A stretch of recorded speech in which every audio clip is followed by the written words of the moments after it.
오늘의 헤드라인 뉴스입니다. 미 상무부가 삼성 SK의 중국 공장을 검증된 최종 사용자, 이른바 VEU 명단에서 제외했습니다. 이제 두 회사는 중국 공장에 미국산 장비를 들어올 때마다 개별 수출 허가를 받아야 합니다. 업계에서는 중국 공장의 생산량 비중이 높은 점을 들며 첨단 공정 전환에 제동이 걸릴 수 있다는 우려가 나오고 있다고 밝혔습니다. 미 연방항소법원이 트럼프 대통령의 국제비상경제권한법에 근거한 상호관세를 불법이라고 판결했습니다. 재판부는 다만 혼란과 상고 가능성을 고려해 관세를 10월 14일까지로 유지하기로 했습니다. 트럼프 대통령은 자신의 SNS를 통해 판결에 반발하며 연방대법원 상고 의지를 밝혔습니다. 러시아 푸틴 대통령이 상하이 협력기구 정상회의 참석과 중국 전승절 80주년 기념식 참석을 위해 텐진에 도착했습니다. 푸틴 대통령은 이틀간 회의를 마친 뒤 베이징으로 이동해 3일 전승절 열병식에 김정은 등과 함께 참석할 예정입니다. 중국 관영 매체는 중러 협력이 역사상 가장 좋은 시기라 평가했습니다. 미국 전기차 보조금 종료 한 달을 앞두고 국내 배터리사들이 북미 ESS 시장 공략에 사활을 걸고 있습니다. 업계에 따르면 삼성 SDI와 LG 에너지솔루션은 미국 라스베이거스에서 열리는 미국 신재생 에너지 박람회에서 ESS 신제품을 공개해 현지 수요를 겨냥할 예정입니다. 시청자 여러분 안녕하세요. 여러분의 성공 투자를 응원합니다. 출발 증시와이드 2부 시작합니다. 진행의 이가은입니다. 지난주 금요일 뉴욕 증시는 하락하면서 마감했습니다. 중국발로 기술 발전에 대한 뉴스가 발목을 잡은 건데요. 일단 알리바바가 자체 AI 칩을 생산하고 테스트했다라는 부분, 더불어서 중국 내에서 H20을 대체할 만한 자체 칩을 만들고 있다라는 소식이 함께 보도되면서 엔비디아를 필두로 해서 급락이 나왔습니다. 물론 딥시크 때만큼 크게 떨어진 건 아니지만 그래도 기술주가 전반적으로 하락세를 면치 못하는 모습이었습니다. 오늘 개장한 이후에 우리 시장에서는 이 내용을 어떻게 받아들여 갈지가 가장 중요한 포인트가 되겠습니다. 자, 그럼 이어서 오늘 저희가 준비한 코너도 함께 소개해 드리도록 하겠습니다. 오늘 첫 번째 코너로는 빅애플 스탁 준비되어 있습니다. 앞서 말씀드린 것처럼 지난 주말 사이에는 반도체와 관련된 뉴스 많이 보도가 됐습니다. 알리바바 자체 칩 소식도 있었고 앞서 헤드라인에서 전해드린 것처럼 삼성과 SK가 VEU 명단에서 제외됐다라는 부분도 함께 보도가 됐는데요. 관련된 내용 잠시 후에 함께 짚어보겠습니다. 두 번째로는 넥스트 트레이딩 준비되어 있습니다. 이제 외국계 증권사 CLSA에서도 알테오젠과 관련한 커버를 개시를 했습니다. 특히나 9월 달에 일정이 좀 중요하게 포함이 되어 있는 상황이기 때문에 투자자들의 주목도가 함께 높아지고 있는데요. 애프터마켓에서의 움직임도 잠시 후에 함께 확인해 보시죠. 자, 그럼 출발 증시와이드 2부 본격적으로 시작해 보도록 하겠습니다.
네, 보통 9월은 뉴욕 증시에서 전통적으로 약세장으로 분류가 된다고 합니다. 그래도 8월까지 월간 기준으로는 넉 달 연속 상승세를 이어가고 있는데요.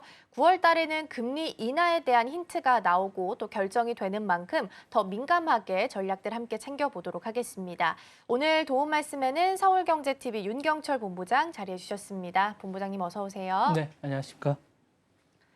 네, 오늘도 5가지 경제 키워드 준비되어 있고요. 첫 번째 키워드부터 화면을 통해서 함께 만나보시죠.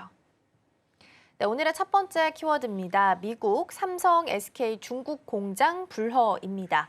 앞서서 말씀드린 것처럼 삼성과 SK의 중국 내 생산 시설에 미국산 반도체 장비가 들어가는 것을 불허한다라는 겁니다. 즉, 들어갈 때마다 허가를 받아야 한다라는 건데요. 전반적인 내용 먼저 확인해 보도록 하겠습니다. 일단 뭐 인공칩 가능해서 계속 미국이 이제 여러 가지 제재를 가할 때부터 예상이 됐던 것이고요. H20의 쟁점이 아마 여기까지 불러오지 않았나라는 생각이 좀 듭니다. 로이터 통신에 따르면 이제 미국 상무부의 산업안보국이 이제 2일자 어쨌든 연방 관보를 통해서 삼성전자와 SK하이닉스 그리고 인텔의 중국 법인에서 검증된 최종 사용자 VEU라고 하는데 어쨌든 이 제도를 통해서 이제 명단에 제외한다고 합니다. 원래 이제 간편하게 이제 조사만 거치면 다양한 어떤 좋은 장비들을 중국에 들어오는데 큰 문제가 없었는데 앞으로는 사실상 이런 장비를 못 들여오게 하겠다라는 게 아마 천명한 게 아닌가라는 생각이 들고요. VEU 제도라는 건 이제 뭐 좀 쉽게 말씀드리면 특정 기업이 신뢰할 수 있는 채용 자격자로 이제 지정을 해서 좀 어떤 장비 같은 걸 들여올 때 편하게 관세나 이런 거 지정 없이 이제 들어올 수 있게 특히 미국산 반도체 장비를 수출할 때 별도의 허가 절차 없이 간편하게 반입할 수 있는 예외 규정을 만든 겁니다. 그러니까 이 예외 규정에 삼성과 SK가 이제 빠지게 됐다라고 이제 얘기를 하는 게 일시적이긴 하지만 빠지게 될 가능성이 높다라고 이제 얘기를 한 건데 어쨌든 이 부분이 이렇게 되면 악재가 아닐 수 없게 될 것 같고요. 삼성과 하이닉스는 이 제도를 통해서 중국과 시안 그리고 우시 등의 현지 공장에서 안정적으로 많은 생산을 해왔는데 최근 들어서 이제 수요 같은 메모리 수요가 상당히 늘면서 더 좋은 장비를 들여오게 될 가능성이 높고 사실상 그렇게 확정돼 있는 상황이었는데 이런 것들을 이제 장비가 사실상 어렵다라고 보시면 될 것 같고요. 기존 장비를 바꾸는 건 괜찮지만 새로운 장비를 들어올 때는 개별 허가를 받아야 된다라고 하는 게 이제 행정적 부담이 아닐까라는 생각이 들고 업계에서 이제 이런 부분에 대해서 생산 차질성과 함께 이제 중국 내 반도체 운영에 불확실성이 더해졌다라고 얘기를 하는데 어쨌든 이 부분은 이런 것 같아요. 미국하고 이제 중국의 어쨌든 고래등 싸움에 이제 새우등이 터지는 약간 이런 꼴이 아닌가라는 생각이 들고 미국이 중국의 어쨌든 첨단 제조 능력을 견제하고 공급망을 중국의 의존도를 줄이려는 전략이 아닐까라는 생각인데 본의 아니게 우리가 불똥이 튀겨서 힘들게 되지 않을까라는 생각이 들고 이 부분이 어쨌든 상당히 어렵지 않을까라는 생각입니다. 그래서 그 삼성과 어쨌든 SK하이닉스는 생산 안정성 확보에 이제 약간 차질이 있을 것 같은 생각이 들고 이런 부분에 대해서 단기적으로는 이미 많은 것들을 가지고 있겠지만 장기 반입 시에는 이 부분이 상당히 어려움을 겪게 되지 않을까라는 생각이 듭니다. 네, 말씀해 주신 것처럼 VEU라고 하면 검증된 최종 사용자라는 겁니다. 그래서 이 명단에서 삼성과 SK 그리고 인텔이 거론이 됐는데 사실 인텔이 가지고 있는 중국 공장 같은 경우에는 SK 하이닉스가 인수를 한 상태라서 사실상 피해를 보는 건 삼성전자랑 SK 하이닉스 두 곳이다라고 보시면 되겠습니다. 중국 내 생산 시설에 미국산 반도체가 장비가 들어갈 때마다 반드시 허가를 받아야 한다라는 내용으로 정리할 수 있을 텐데요. 그러면 협상을 통해서 좀 나아질 수 있는, 완화될 수 있는 가능성 또한 좀 열려 있을까요? 그럼 여러 가지 가능성은 좀 열려 있을 것 같은데 일단은 이게 이제 바로 이제 열리지는 않을 것 같습니다. 바로 시행되지는 않을 것 같아서 이 부분은 좀 고민을 좀 해야 될 것 같습니다. 왜냐하면 현재로서는 이제 일정 가능성이 존재한다는 것뿐이지 실질적으로 많은 것들이 일어날 것 같은 그런 생각은 들지 않습니다. 그래서 이 부분에 대해서 상당히 어려움이 있지 않을까라는 생각이 들고요. 현재로서 미국 정부에서 밝힌 관보 시행은 120일 이후입니다. 그래서 내년 여러 가지 이제 가능성을 볼 때 내년에 가능성이 없어요. 왜냐하면 9월 2일 날 되기 때문에 120일 이후면 어쨌든 넉 달 정도 이후이기 때문에 여기 이제 내년으로 넘어갈 가능성이 있는데 그 안에 많은 변수가 있지 않을까라는 생각은 좀 듭니다. 그래서 그 사이 한국 정부와 기업들이 미국 측과 협상을 이끌어내서 시간이 좀 있다라고 말씀드리고 싶고요. 산업통상부는 이 부분이 이제 주말에 이제 발표가 되자 이미 VU 지위가 철회되더라도 우리 기업들에게 대한 영향력을 최소화할 수 있는 많은 방법들이 있다라고 얘기를 하고 있고 협의 중이라고 이야기를 하고 있습니다. 뭐 정부에만 맡길 수 없기 때문에 기업들도 나서고 있는데요. 어쨌든 삼성과 SK 역시 이제 미국의 현지 투자를 밝힌 만큼 이 부분에 대해서 명분을 가지고 대응을 하겠다는 입장입니다. 그래서 다만 이제 트럼프 행정부가 중국 내 반도체에 대해서 억제한다는 원칙을 강하게 하고 있기 때문에 이 부분이 변수가 아닐까라는 생각이고 현실적으로 일정 기간 유예라든가 어쨌든 특정 장비에 대한 부분 허용을 타협이 이루어질 가능성은 있겠지만 이게 아직 확실하지 않기 때문에 변수가 남아 있기 때문에 주가랑 이런 부분에 투자하실 때 좀 유의하셔야 되지 않을까라는 생각이 듭니다. 네, 말씀 주신 것처럼 아마 시행이 되게 된다면 내년 1월 정도로 시장에서는 예상을 하고 있는 상황이고요. 일단 현상을 유지하기 위해서 들여가는 장비는 허용을 하겠지만 중국 공장 안에서 기술을 업그레이드하거나 역량을 좀 강화시키기 위해서 들어가는 반도체 장비는 불허하겠다라는 내용으로 정리를 좀 할 수 있겠습니다. 그래도 삼성 쪽에서 그 중국에 있는 낸드 플래시 물량이 한 35%고 SK 하이닉스가 담당하고 있는 게 40%이기 때문에 일단 매출단에서 있어서는 타격이 좀 불가피할 것으로 예상이 좀 되고 있는 상황이긴 합니다. 자, 일단 첫 번째 키워드 마무리하고요. 두 번째로 넘어가 보도록 하겠습니다. 네, 두 번째 키워드입니다. AI 챗봇 할리우드 스타 사칭이고요. 메타가 운영하고 있는 인공지능 챗봇 일부가 유명 여성을 사칭하면서 부적절한 대화를 이어나갔다라는 부분이 보도가 됐습니다. 메타는 문제 챗봇을 긴급 삭제했다고 하는데요. 어떤 내용일까요? 뭐 로이터 통신과 이제 다른 뭐 버라이어티즈라는 게 여러 군데서 많이 다른데 연예인 이야기다 보니까 버라이어티즈까지 나왔는데 이렇게 말씀을 드릴 수 있을 것 같고요. 메타에 이제 말씀하셨던 대로 AI 챗봇 일부가 테일러 스위프트라든가 스칼렛 요한슨이라든가 이런 유명한 배우들을 어쨌든 허가도 안 받고 챗봇을 만들었다는 게 이유가 될 것 같고요. 이 챗봇은 마치 실제 인물처럼 대화를 이어가기도 하고 사용자가 묻지도 않은 다양한 발언을 하는데 이게 약간 부적절한 발언이 많은가 봅니다. 그래서 이 부분에 대해서 어쨌든 해당 배우들이 상당히 불쾌하게 만들 수 있는 그런 이미지를 만들기도 한다라고 하고요. 당사자의 동의 없이 만들어졌다는 점, 그리고 이제 이 사용자들이 상당수가 미성년자라는 점, 그리고 이제 배우나 모델들의 삼아서 노골적인 대화, 성적인 대화를 많이 했다는 점이 충격을 더해주고 있고요. 일부 챗봇은 이제 여러 가지 이제 성적 제한까지 했다고 해서 상당히 문제가 되지 않을까라는 생각이 듭니다. 말씀하셨던 대로 이제 논란이 커지자 이제 메타는 해당 챗봇을 긴급 삭제하고 이제 정책 집행 과정에 문제가 있었다는 점은 인정을 했습니다. 다만 초상권과 이미지 권리 이 부분에 대해서는 향후에 어떻게 할지에 대해서는 밝히지 않고 있기 때문에 이 부분이 향후에 어떤 쟁점이 될까는 이제 쟁점이 되지 않을까라는 생각이 들고 있습니다. 그래서 전문가들은 AI 창작물이나 대화의 활용 범위가 넓어지는 만큼 이 부분이 계속 쟁점이 될 것이라고 이야기를 하고 있고요. 생성형 AI죠. 이제 챗봇 같은 것들에 대해서 이제 윤리적 가이드를 어떻게 마련할지가 상당히 이제 중요한 시급한 과제가 아닐까라는 생각인데 늘 말씀드리지만 이게 이런 것 같아요. 그러니까 기술이 법을 따라가지 못, 그러니까 법이 기술을 따라가지 못한 이런 시국이 아닌가라는 생각이 들고 너무 빨리 변하기 때문에 이 부분에 대해서는 어떤 철학적 논리라든가 법적인 체계가 빨리 마련돼야 되지 않을까라는 생각이 듭니다. 네. 네, AI 챗봇 피해와 관련된 내용을 좀 짚어주셨는데요. 말씀해주셨던 유명인들의 동의 없이 만들어진 챗봇이기 때문에 특히나 문제가 좀 되고 있는 것 같습니다.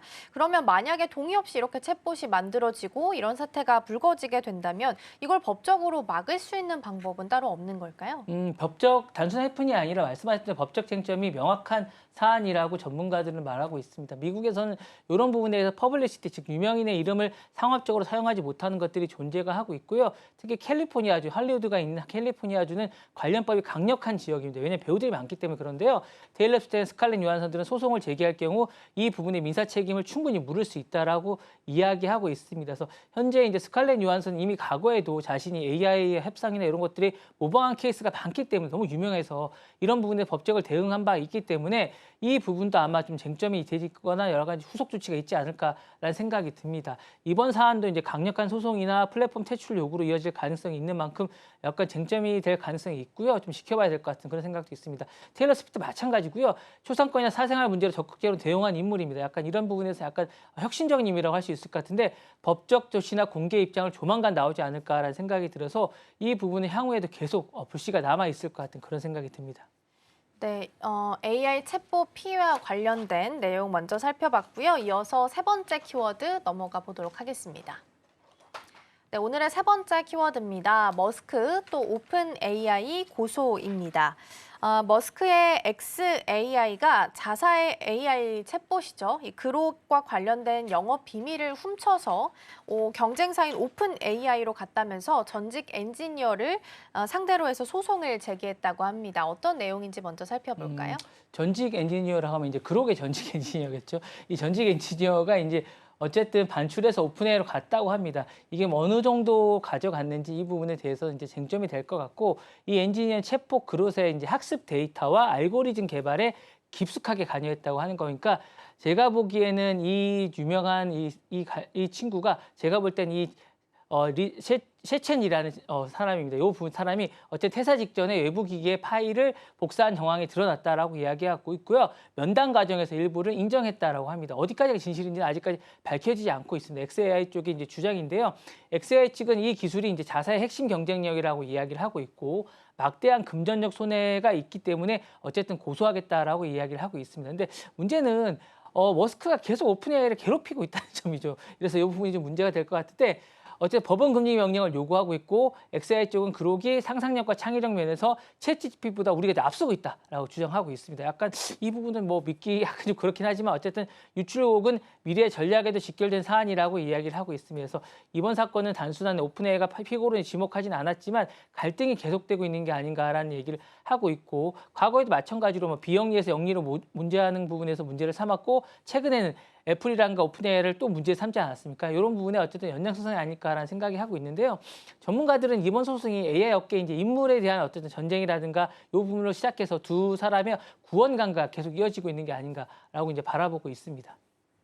네, 소송과 관련된 내용 먼저 살펴봤고요. 다시 한번 오픈 AI를 상대로 해서 소송을 제기한다라는 부분 좀 짚어주셨습니다. 그런데 이렇게 연이어서 소송을 제기한다라는 것 자체가 굉장히 이례적으로 볼 수 있을 것 같은데요. 전략적으로 압박을 가하는 거다라고 해석을 좀 할 수 있을까요? 정확하게 보신 것 같습니다. 제가 볼 때는 되면 좋지만 안 되더라도 손해볼 게 없다라는 입장이 아마 머스크가 아닌가라는 생각이 들고요. 이 부분은 이제 두 가지로 약간 해석할 수 있을 거예요. 첫 번째로는 전략적 압박 카드가 될 것 같아요. 일단은 내 식구는 건드리지 마라. 라는 머스크의 경고가 아닐까라는 생각이 들고 경쟁사의 발목을 잡고 규제기 간의 여론을 한번 흔들어 보겠다라는 생각이 좀 있는 것 같아요. 엑셀은 이번 소송을 통해서 핵심 인물을 더 이상 나가면 너희는 무조건 고소하겠다라는 메시지를 던진과 동시에 경쟁사에도 당신들한테도 우리는 고소를 하겠다라는 어떤 메시지를 던진 게 아닌가라는 생각이고 다만 이게 실질적 위협이 될 수 있다는 거죠. 지금은 그렇게 쟁점이 되기 때문에 또 긴 시간이 걸리기 때문에 그렇지 않겠다고 볼 수 있겠지만 머스크가 강조한 어떤 크록의 창조적 기능이 조금이라도 넘어갔다는 얘기를 한다면 사실상 이거는 어떤 실질적 위협이고 상당한 많은 어떤 손해배상을 청구할 수 있기 때문에 이 부분을 두 가지를 노린 게 아닌가라는 생각도 듭니다. 그래서 업계에서는 이 소송이 단순한 법적 공방을 넘어서 AI 인재와 기술 패권의 한 단면을 보여준다라고 이야기했고요. 머스크는 일타쌍피라든가 뭐 약간 두 마리 토끼를 잡겠다는 약간 이런 게 아닌가라는 생각이 들면서 전략적 압박과 위협 방어를 동시에 작용하고 있다라고 보고 있습니다. 네, 일단은 전반적인 소송과 관련된 내용 좀 살펴봤고요. 전략적 압박으로 작용할 수 있다라는 부분 짚어주셨습니다. 자, 세 번째 키워드 마무리하고요. 네 번째로 넘어가 보도록 하겠습니다. 오늘의 네 번째 키워드고요. 엔비디아 매출 40% 단 두 곳입니다. 엔비디아의 매출이 일부 대형 고객사에게 집중되는 부분에 대해서 문제가 제기가 됐습니다. 지금 단 두 곳의 고객에서 매출을 합쳐봤을 때 40% 정도를 차지하고 있는 상황인데요. 이 두 곳이 빠지게 되면 더 큰 문제가 될 수 있기 때문에 투자자 입장에서는 우려를 할 수밖에 없지 않나 싶습니다. 어떤 내용인지 먼저 살펴보도록 하겠습니다. 지난주 이제 주식장을 보면 엔비디아가 이끌고 엔비디아 때문에 떨어졌다고 할 수 있을 것 같아요. 그런 생각이 좀 들어요. 이렇게 보면 여러 가지가 있는데 어쨌든 엔비디아 리스크는 곧 미국 주식시장의 지금 리스크랑 비슷하다라고 보시면 될 것 같습니다. 그러니까 리스크가 최근에 이제 조금 이따 말씀드린 알리바바 칩도 마찬가지고 지금 이것도 마찬가지고 맨 처음에 말씀드렸던 VNU도 마찬가지인 것 같아요. 그래서 최근 실적 공개에 따르면 두 곳의 전체 매출이 40%를 차지한다. 그러면 안정적으로 돼서 좋은 거 아니냐라고 얘기할 수 있겠지만 이 부분이 어떻게 보면 악재로 작용할 수도 있다는 거죠. 이건 조금 이따 말씀을 좀 드리겠지만 엔비디아가 이제 최근 공시에서 이제 고객 A사 어딘지는 얘기 안 했습니다. 그래서 23% 정도가 차지하고 있고 그다음에 B사가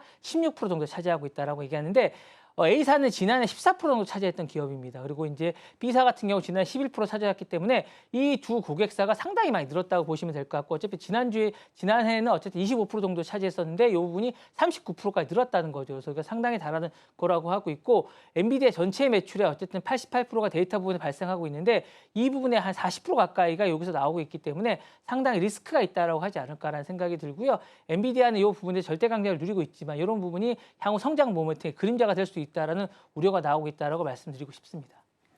네, 엔비디아의 매출 40%가 단 두 곳에 집중되어 있기 때문에 여러 가지 문제가 발생할 수 있다라는 부분에 대해서 짚어주셨습니다. 자, 장기적으로 이러한 구조가 계속되게 된다면 이 또한 문제가 좀 될 수 있을 것 같은데요. 이에 대해서는 어떻게 좀 보실까요? 말씀하신 대로 약간 그런 문제는 장기적인 지속 가능성의 문제입니다. 그러니까 이 절반 기업이 어딘지는 정확하게 이제 안 나오겠지만 AI 반도체 수요라든가 당분간은 견조하겠지만 클라우드 기업들이 자체 칩을 개발하고 나서고 AMD나 인텔이 경쟁사도 점유율을 누리고 있으면서 이 부분이 이제 상당히 변수가 생길 수 있다는 거죠. 그리고 빅테크 의존도가 지나치게 높아지면 경쟁 환경이랑 전략 수정이 또 불가피합니다. 또 중요한 건 자체 칩들 다 많이 하고 있기 때문에 이런 게 어렵다는 건데 아마 이 기업이 마이크로소프트 아니면 아마존 아니면 구글 같은 그리고 애플 같은 이런 기업 중에 하나가 아닐까라는 생각이 들기 때문에 이런 기업들은 전부 다 자체 칩을 개발하고 있습니다. 그리고 이제 언제든지 좋은 제품이나 싼 제품이 있으면 AMD로 옮겨갈 수도 있다라고 말씀드리기 때문에 이 부분 전문가들이 이렇게 얘기하고 있어요. 지금은 폭발적인 수요 때문에 엔비디아가 자신의 생태계를 이끌기 때문에 어쩔 수 없이 사용하고 있지만 계속 이걸 바꾸려는 노력을 하기 때문에 1년 안에 바뀔 것이라고 이야기를 하고 있고요. 이 부분을 다변화할 필요가 있다는 생각이 듭니다. 그래서 고객 다변화와 안정적 파트너십 없이는 장기적 성장, 지금보다 더 높은 성장이 힘들지 않을까라는 생각이 들고 이런 것들이 아마 금요일장에 아마 주식에서 그대로 반영된 게 아닌가라는 생각이 들어서 단기적으로는 긍정될 수 있겠지만 장기적으로는 이게 악재가 될 수 있다라는 점이 상당히 부각되고 있는 게 아닌가라는 생각이 듭니다.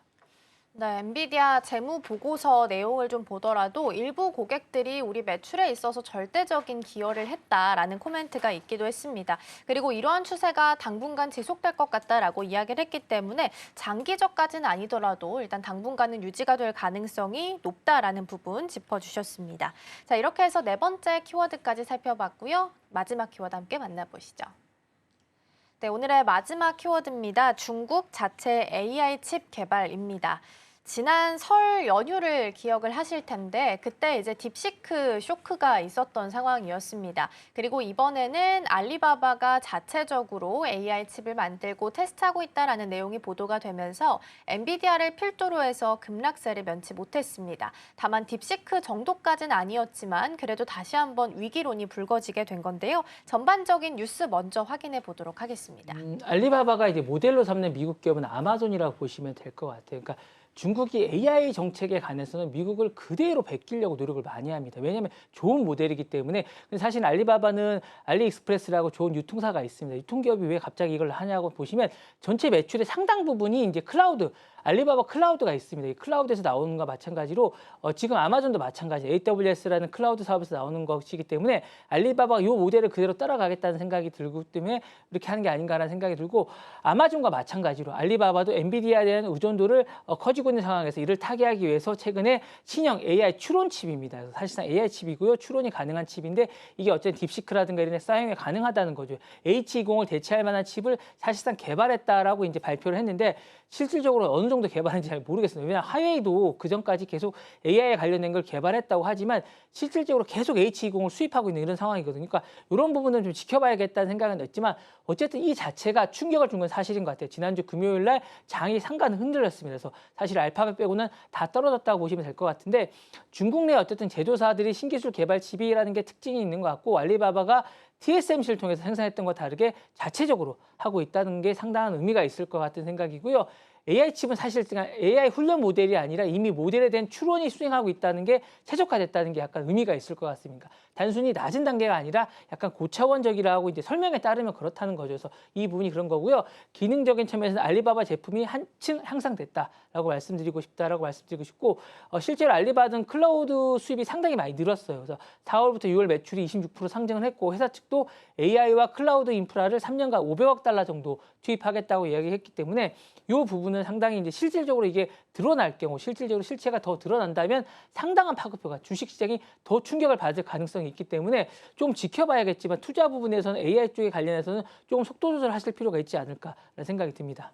네, 특히나 다양한 정책들이 좀 나오고 있는 와중에 중국 쪽 입장에서는 자체적으로 AI 칩을 좀 자립할 수 있는 여러 가지 방안들이 보도가 좀 되고 있는 것 같습니다. 그리고 결과적으로 최근에 나왔던 알리바바, 캠브리콘 같은 이슈들도 포함을 한다면 중국 쪽 안에서도 자체적으로 좀 기술 발전이 빠르게 이루어지고 있음을 확인할 수 있지 않을까 싶기도 합니다. 자, 그렇다면 일각에서는 H20을 대체할 수 있는 칩을 만들려고 노력한다라는 소식들도 좀 있는데 실제적으로 이루어질 가능성에 대해서는 어느 정도로 좀 보고 계실까요? 일단 발표했다는 건 발표가 어느 정도 이제 완성이 됐다는 건데 일정 부분은 분명히 가능하다고 봅니다. 그러니까 완전 대체는 어렵지 않겠지만 이 부분도 상당한 의미가 있지 않을까. 중국 시장 원체 크기 때문에 H20이나 뭐 젠순왕 CEO가 얘기했던 우려했던 점이 이제 드러나고 있는 거죠. 우리가 막으면 풍선 효과 때문에 이쪽이 올라갈 수밖에 없고 그게 지금 나온 이런 게 아닌가라는 생각이 들고 알리바바가 이번에 이제 보여준 신현칩은 대규모 AI 모델이 이미 학습된 상태에서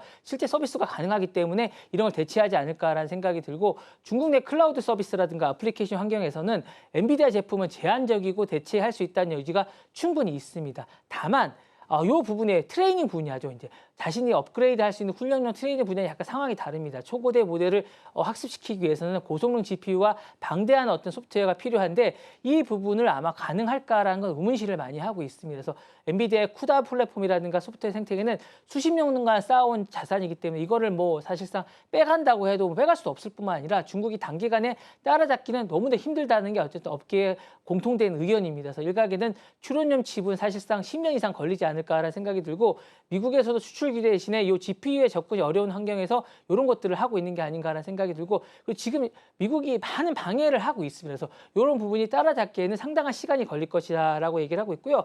속도를 얘기한 동기는 지금 충분합니다. 엔비디아에 따라잡기 위한 어떤 알리바바가 충분하지만 동시에 기술적 장벽에 한계가 있다는 건 인정해야 되지 않을까라는 생각이 들어서 향후에는 이 부분은 어쨌든 시간이 좀 걸린다. 단기적으로 조금은 대체는 가능하겠지만 다 대체하는 데는 상당한 시간이 걸릴 거고 이 부분의 간격을 어떻게 좁히느냐가 아마 중국의 AI 칩의 숙제가 아닐까라는 생각이 듭니다.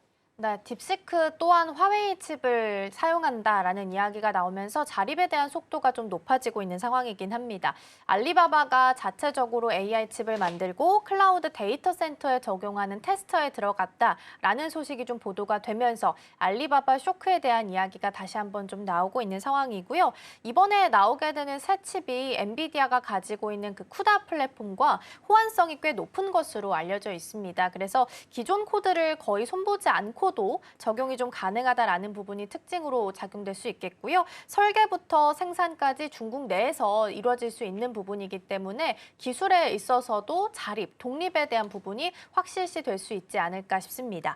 자, 이렇게 해서 알리바바 칩까지 좀 살펴봤고요. 5가지 경제 키워드 통해서 전략들 확인해 봤습니다. 오늘 도움 말씀은 여기까지 듣도록 하겠습니다. 본부장님 오늘 말씀 고맙습니다. 네, 감사합니다.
지난주 금요일 정규장 마감 이후 시장은 어떤 흐름을 보였을까요? 애프터마켓에서 유독 눈에 띄었던 종목들, 오늘장에 어떤 힌트 줄 수 있을지 함께 살펴보시죠. 먼저 상승률 상위 종목부터 살펴보겠습니다. HJ중공업이 22.77% 급등하면서 상승률 1위를 차지했고요. 또 범한퓨얼셀 17% 올랐습니다. 한화엔진도 14% 올랐고요. D&D 파마텍은 11%, SNC스는 9.81% 상승했습니다. 다음으로는 하락률 상위도 살펴보겠습니다. 젠백스가 16.47%로 큰 폭으로 떨어졌습니다. RS 오토메이션도 11.11% 하락했고요. 현대바이오 10%, 인벤티지랩은 8.25% 떨어졌습니다. 그리고 엔캠까지도 6.28% 조정받는 흐름이 나타났습니다. 애프터마켓에서 투자자들의 시선이 향했던 종목들, 그 이슈 자세히 살펴보겠습니다. 넥스트레이딩 지금 시작합니다.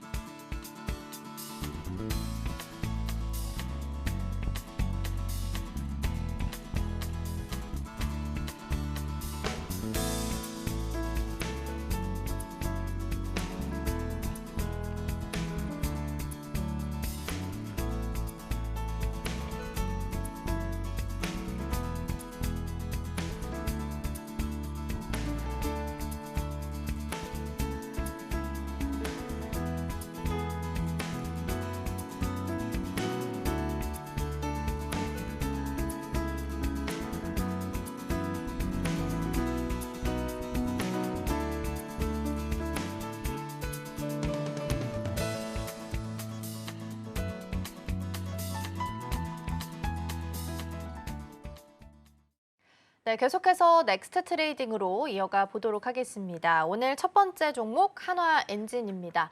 조선도 잘 가고 있지만 조선이 좀 잘 지켜주다 보니까 기자재단에서도 상승률 꽤 높은 종목들 많이 보이고 있고요. 조선에 있어서 심장이라고 불리는 엔진주가 가장 눈에 좀 띄기도 했습니다. 애프터마켓에서 주가가 14% 넘게 오름세를 시현을 했습니다. 상승 배경 먼저 살펴보시죠. 네, 일단 지난주 금요일은 마스카 프로젝트의 훈풍 덕분에 조선주뿐만 아니라 조선 기자재주들의 전반적으로 크게 오른 모습을 보였습니다. 그중에서도 한화엔진이 가장 부각됐던 이유는 세계 최초로 가변 압축기 기술을 적용한 LNG 운반선용 엔진을 생산과 출하했다는 소식 때문인데요. 이 엔진은 삼성중공업이 건조 중인 카타르 프로젝트 선박에 탑재가 될 예정입니다. 한화엔진은 이미 약 70대 선박과 또 7천억 원 규모의 수주를 확보했다고 밝힌 상황이고요. 투자자들 입장에서는 기술적인 성과와 함께 이렇게나 대규모적인 수주 물량이 동시에 확인이 되면서 성장성과 실적 개선에 대한 기대감이 함께 커지게 됐습니다. 특히나 VCR 기술은 엔진 압축비를 운항 조건에 따라서 조절을 해서 연료 효율을 높이고요. 또 온실가스 배출도 줄이는 그런 친환경 기술입니다. 또 LNG 선박의 고질적인 문제였던 메탄 슬립 현상을 기존 대비해서 30에서 50% 줄일 수 있다는 점에서 국제 해운업계가 큰 관심을 보이고 있습니다. 네, 엔진 같은 경우에는 배를 만들어서 중국에서 만들든 한국에서 만들든 엔진은 한국 걸 달아달라라고 하다 보니까 엔진에 대한 관심도가 높을 수밖에 없는 상황이고요. 한화엔진도 계속해서 신고가 흐름 좀 이어가고 있는 와중이긴 합니다. 그리고 친환경 선박에 대한 부분도 함께 작용을 하면서 관심도나 주목도도 같이 높아지고 있는데요. 이번 소식에 주가가 이렇게 특히 강하게 반응했던 이유는 어디서 찾아볼 수 있을까요? 네, 일단 크게 두 가지로 살펴볼 수가 있겠습니다. 우선 친환경 전환이라는 글로벌 화두 때문인데요. 요즘 전 세계적으로 이런 선박에도 친환경으로 좀 이어지자는 그런 흐름이 이어지고 있습니다. 해운업계는 온실가스 감축 압력이 점점 커지고 있는데 이번 기술은 메탄 배출을 줄여서 이런 규제 대응에 직접적인 해법이 될 수 있다는 점에서 의미가 큰 상황이고요. 두 번째로는 실적 가시성을 꼽을 수가 있겠습니다. 사실 보통 이 신기술 발표는 기대감에 그칠 때가 많습니다. 하지만 이번에는 이 기대감에 그치는 게 아니라 곧바로 7천억 원 규모의 수주 성과까지 함께 제시가 된 건데요. 게다가 이번에 적용되는 선박이 카타르 프로젝트라는 대형 사업이기 때문에 신뢰도도 높아졌습니다. 그래서 투자자들이 이번 발표를 실적과 주가를 움직일 수 있는 중대적인 신호로 받아들였다고 볼 수가 있겠고요. 다만 오늘부터 한화엔진은 넥스트 트레이드 거래가 한 달간 정지가 되기도 합니다. 그렇기 때문에 이 점도 함께 참고를 하시면서 투자 포인트 세워보셔야겠습니다. 네, 엔진에 대한 관심도는 쭉 높아지고 있습니다. 일봉상 보더라도 계속 신고가 영역에서 움직임이 좀 나타나고 있어서 일가 전문가들은 이제 보유자의 영역으로 보내줘야 되는 거 아니냐라는 시각들도 있기는 합니다. 그런데 일단 조선주가 잘 지켜주게 된다면 조선 기자재도 같이 낙수 효과를 받아갈 수 있는 상황이기 때문에 기대감은 계속해서 유효하게 가져가 볼 수 있지 않을까 싶습니다. 자, 그렇다면 다음 종목 알테오젠으로 넘어가 보도록 하겠습니다. 이 종목 또한 관심도가 좀 높은 상황입니다. 애프터마켓에서도 주가가 4% 넘게 올랐었는데요. 자세한 내용 먼저 짚어주시죠. 네, 일단 알테오젠의 상승에는 크게 두 가지의 기대감이 있었습니다. 첫 번째는 외국계 증권사의 긍정적인 평가 때문이었는데요. 크레딧 리오네 증권이 알테오젠에 대한 분석을 처음 내놓았습니다. 그러면서 동시에 목표 주가를 58만 원으로 제시했습니다. 이 증권사는 알테오젠의 핵심 기술인 ALT B4 플랫폼에 주목을 했습니다. 이 기술은 쉽게 말해서 기존 정맥 주사를 피하 주사로 바꿔주는 기술인데요. 글로벌 제약사들 입장에서는 환자의 편의성을 높이고 또 비용을 줄여줄 수 있는 필수적인 기술로 평가가 되고 있습니다. CLSA 증권사는 특히 알테오젠이 머크나 이런 다른 글로벌 제약사들과 여러 차례 라이선스 계약을 맺은 점을 근거로 해서 기술력과 성장성을 긍정적으로 바라봤습니다. 이런 증권가의 호평이 전해지게 되면서 투자 심리가 살아났던 게 첫 번째 요인이었고요. 또 두 번째를 꼽자고 한다면 바로 코스피 이전에 대한 상장 기대감 때문이었습니다. 알테오젠의 2대 주주인 형인우 스마트앤그로스 대표가 회사 경영진과 만나서 상장 절차를 앞당기자고 촉구를 했습니다. 그러면서 회사도 이에 공감했다라는 사실이 지난주에 공개가 되면서 주가에 힘을 보탠 건데요. 이 형 대표는 9월 이사회 결의, 또 10월과 11월에는 임시주총 개최, 또 연내 또는 내년 초에 코스피 심사 신청이라는 구체적인 로드맵들을 제시했습니다. 회사 측도 주주의 요구에 협조하겠다고 밝히게 되면서 이전이 늦어질 수 있다는 지난번의 우려가 다소 해소가 된 거고요. 결국 기술력에 대한 외국계 증권사의 평가에다가 또 이 상장 기대감까지 맞물리게 되면서 지난주 금요일 알테오젠의 주가는 강하게 반등을 했습니다. 네, 그러니까 정리하면 일단 외국계 증권사에서 알테오젠에 대한 커버를 개시했다라는 부분에 투자자 입장에서는 긍정적인 점수를 좀 준 것 같긴 합니다. 이전에 8월 2주차에 아마 기억하실 겁니다. UBS 쪽에서 27만 원까지 내려잡으면서 거의 절반 가까이 내렸었죠. 그러면서 주가가 잠시 흔들렸던 적도 있었는데 그 이후에 나왔던 게 맥쿼리 쪽 59만 원 이야기가 나왔던 거고요. 이후에 이제 8월 4주차 지난주에 나왔던 걸 보면 CLSA에서 58만 원까지 이야기가 나온 상황입니다. 일단 긍정적인 이야기들이 좀 많이 나오고 있는 것 같고 특히 코스피 이전에 대한 부분도 여전히 좀 이야기거리가 되고 있는 것 같은데 이전 상장이 근데 꼭 좋은 이야기만은 아니라서 우려의 목소리도 나오고 있다고 합니다. 어떤 부분에 대해서 내용들 체크해야 될까요? 네, 지금 이전에 대해서 우려 요인도 분명히 존재하고 있는 상황인데요.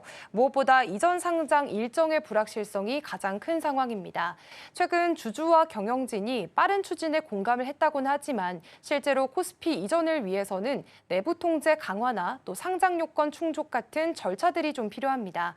그렇기 때문에 준비 과정에서 시간이 길어질 수밖에 없고요. 또 일정이 만약에 지연된다면 시장의 기대감이 오히려 실망으로 다시 한번 바뀌게 될 수 있습니다. 또 하나는 시장 구조적인 논란이 있는데요. 알테오젠은 현재 코스닥 시가총액 1위 기업입니다. 이처럼 상징적인 종목이 이전 상장을 추진하게 될 경우에는 코스닥 시장의 위상이 약화될 수 있다는 우려도 함께 나오고 있습니다. 이 코스닥의 투자 매력이 줄어들 수 있다는 지적들이 이 투자자들에게서 나오고 있는 만큼 시장 전반에 미치는 영향도 함께 고려를 해봐야 될 것 같습니다. 마지막으로는 바이오 업종 특유의 변동성도 리스크로 꼽히고 있는데요. 글로벌 제약사와의 기술 이전 계약은 긍정적으로 꼽히고 있지만 성과가 실적에 본격적으로 반영되기까지는 시간이 걸릴 수가 있습니다. 이렇게 기대감이 이미 선 반영된 상태에서 결과가 지연이 된다면 주가 변동성이 앞으로 더 확대될 가능성도 있습니다. 네, 알테오젠 같은 경우에는 코스피 이전 상장을 두고서 지금처럼 뱀의 머리로 있을 거냐 아니면 코스피로 이전하면서 용의 꼬리로 자리매김을 할 것이냐라는 이야기들이 좀 있는 상황입니다. 여전히 논란이 좀 있긴 하지만 그래도 투자자 입장에서는 이전 상장에 대한 기대감이 훨씬 더 높은 상황이다라고 정리할 수 있겠고요. 사실 상승률을 보면 참 놀랍습니다. 2024년에 214% 올랐고요. 2025년 기준으로 지금 8월까지 기준으로 보면 42% 상승률을 좀 기록을 하고 있습니다. 승승장구하고 있는 종목이고 특히나 9월 23일에는 키트루다 SC 관련해서 FDA 승인 여부도 결정이 될 것으로 보입니다. 9월 23일이면 사실상 얼마 남지는 않아서 한 남은 2주, 3주 정도는 전략들 더 꼼꼼하게 챙겨서 가시면 좋겠고요. 추가적으로 ADC 기술 수출에 대한 기대감도 있는 상황이기 때문에 함께 참고해서 보시면 좋겠습니다. 자, 두 번째 종목 알테오젠까지 살펴봤고요. 다음으로는 삼성전자로 넘어가 보겠습니다. 애프터마켓에서는 강보합으로 마무리를 좀 했는데 사실 주말 사이에 나왔던 이슈가 더 중요할 것 같기는 합니다. VEU 요 명단에서 삼성이랑 SK가 제외된다라는 이야기들이 좀 나오면서 일단 오늘 시장 개장이 쉽지 않을 거란 예상이 좀 되고 있는데요. 어떤 내용인지 먼저 좀 짚어주시죠. 네, 일단 미국의 이번 조치는 삼성전자를 포함해서 SK하이닉스까지 국내 반도체주들에게는 조금 위태로운 부담 요인이 될 수가 있겠습니다. 미국 상무부가 검증된 최종 사용자, 즉 VEU 지위를 철회하게 되면서 앞으로 삼성전자가 중국 시안 낸드플래시 공장에 미국산 장비를 들여오기 위해서는 매번 개별 승인을 받아야 합니다. 지금까지는 포괄 허가제를 통해서 승인 절차 없이도 장비 반응이 가능했는데요. 이 제도가 사라지게 됐습니다. 삼성전자는 전체 낸드플래시 생산량의 약 35%를 현재 중국 시안에서 담당을 하고 있습니다. 낸드 생산은 장비 교체와 또 유지 보수가 정기적으로 필요한 만큼 이렇게 허가 절차가 지연이 된다면 생산 차질이 불가피하다는 우려가 시장에서 나오고 있는데요. 업계에서는 이 승인에 최장 9개월이 소요될 수 있다는 전망도 함께 제시가 되고 있습니다. 그렇기 때문에 당장은 기존 설비 유지가 가능하더라도 생산 능력 확대나 또 공정 업그레이드에는 상당한 제약이 뒤따를 수 있다는 게 이 업계들의 우려입니다. 네, 정리를 하면요. 삼성이랑 SK가 가지고 있는 중국 내에 있는 공장들에 미국산 반도체가 들어갈 때마다 미국의 허가를 받아야 된다라는 부분으로 바뀌게 되는 거고요. 일단 인텔 이야기가 나오긴 했지만 인텔 같은 경우에는 SK하이닉스가 이미 인수를 한 상태이기 때문에 사실상 피해를 받는 건 삼성전자랑 SK하이닉스 두 곳이다라고 보시면 되겠습니다. 일단 중국의 공장을 운영하는 데 있어서 차질은 좀 불가피해 보이기는 합니다. 그러면 삼성전자는 앞으로 어떤 전략을 좀 취해서 나가야 될까요? 네, 일단 삼성전자는 전략적으로 중국 의존도를 좀 줄여나가는 방향이 불가피할 것으로 보입니다. 미국산 장비가 사실상 지금 글로벌 시장을 독점을 하고 있기 때문에 장기적으로 봤을 때는 중국 생산 비중을 축소하고 또 한국이나 미국 같은 거점으로 생산 라인을 옮기는 방안을 검토해야 한다는 지적들이 나오고 있습니다.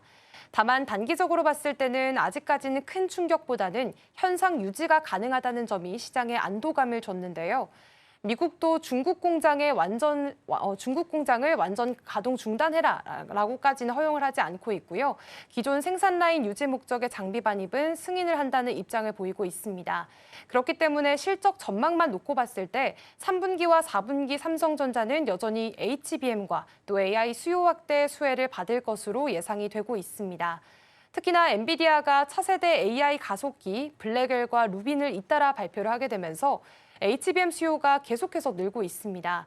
SK하이닉스가 HBM3를 독점 공급을 하고 있긴 하지만 삼성전자는 HBM4 개발을 앞세워서 점유율 확대를 노려나가고 있고요. 여기에다가 지금 낸드 가격 반등 조짐까지 더해지게 되면서 메모리 업황인 개선에 대한 기대감은 여전히 살아있는 상황입니다.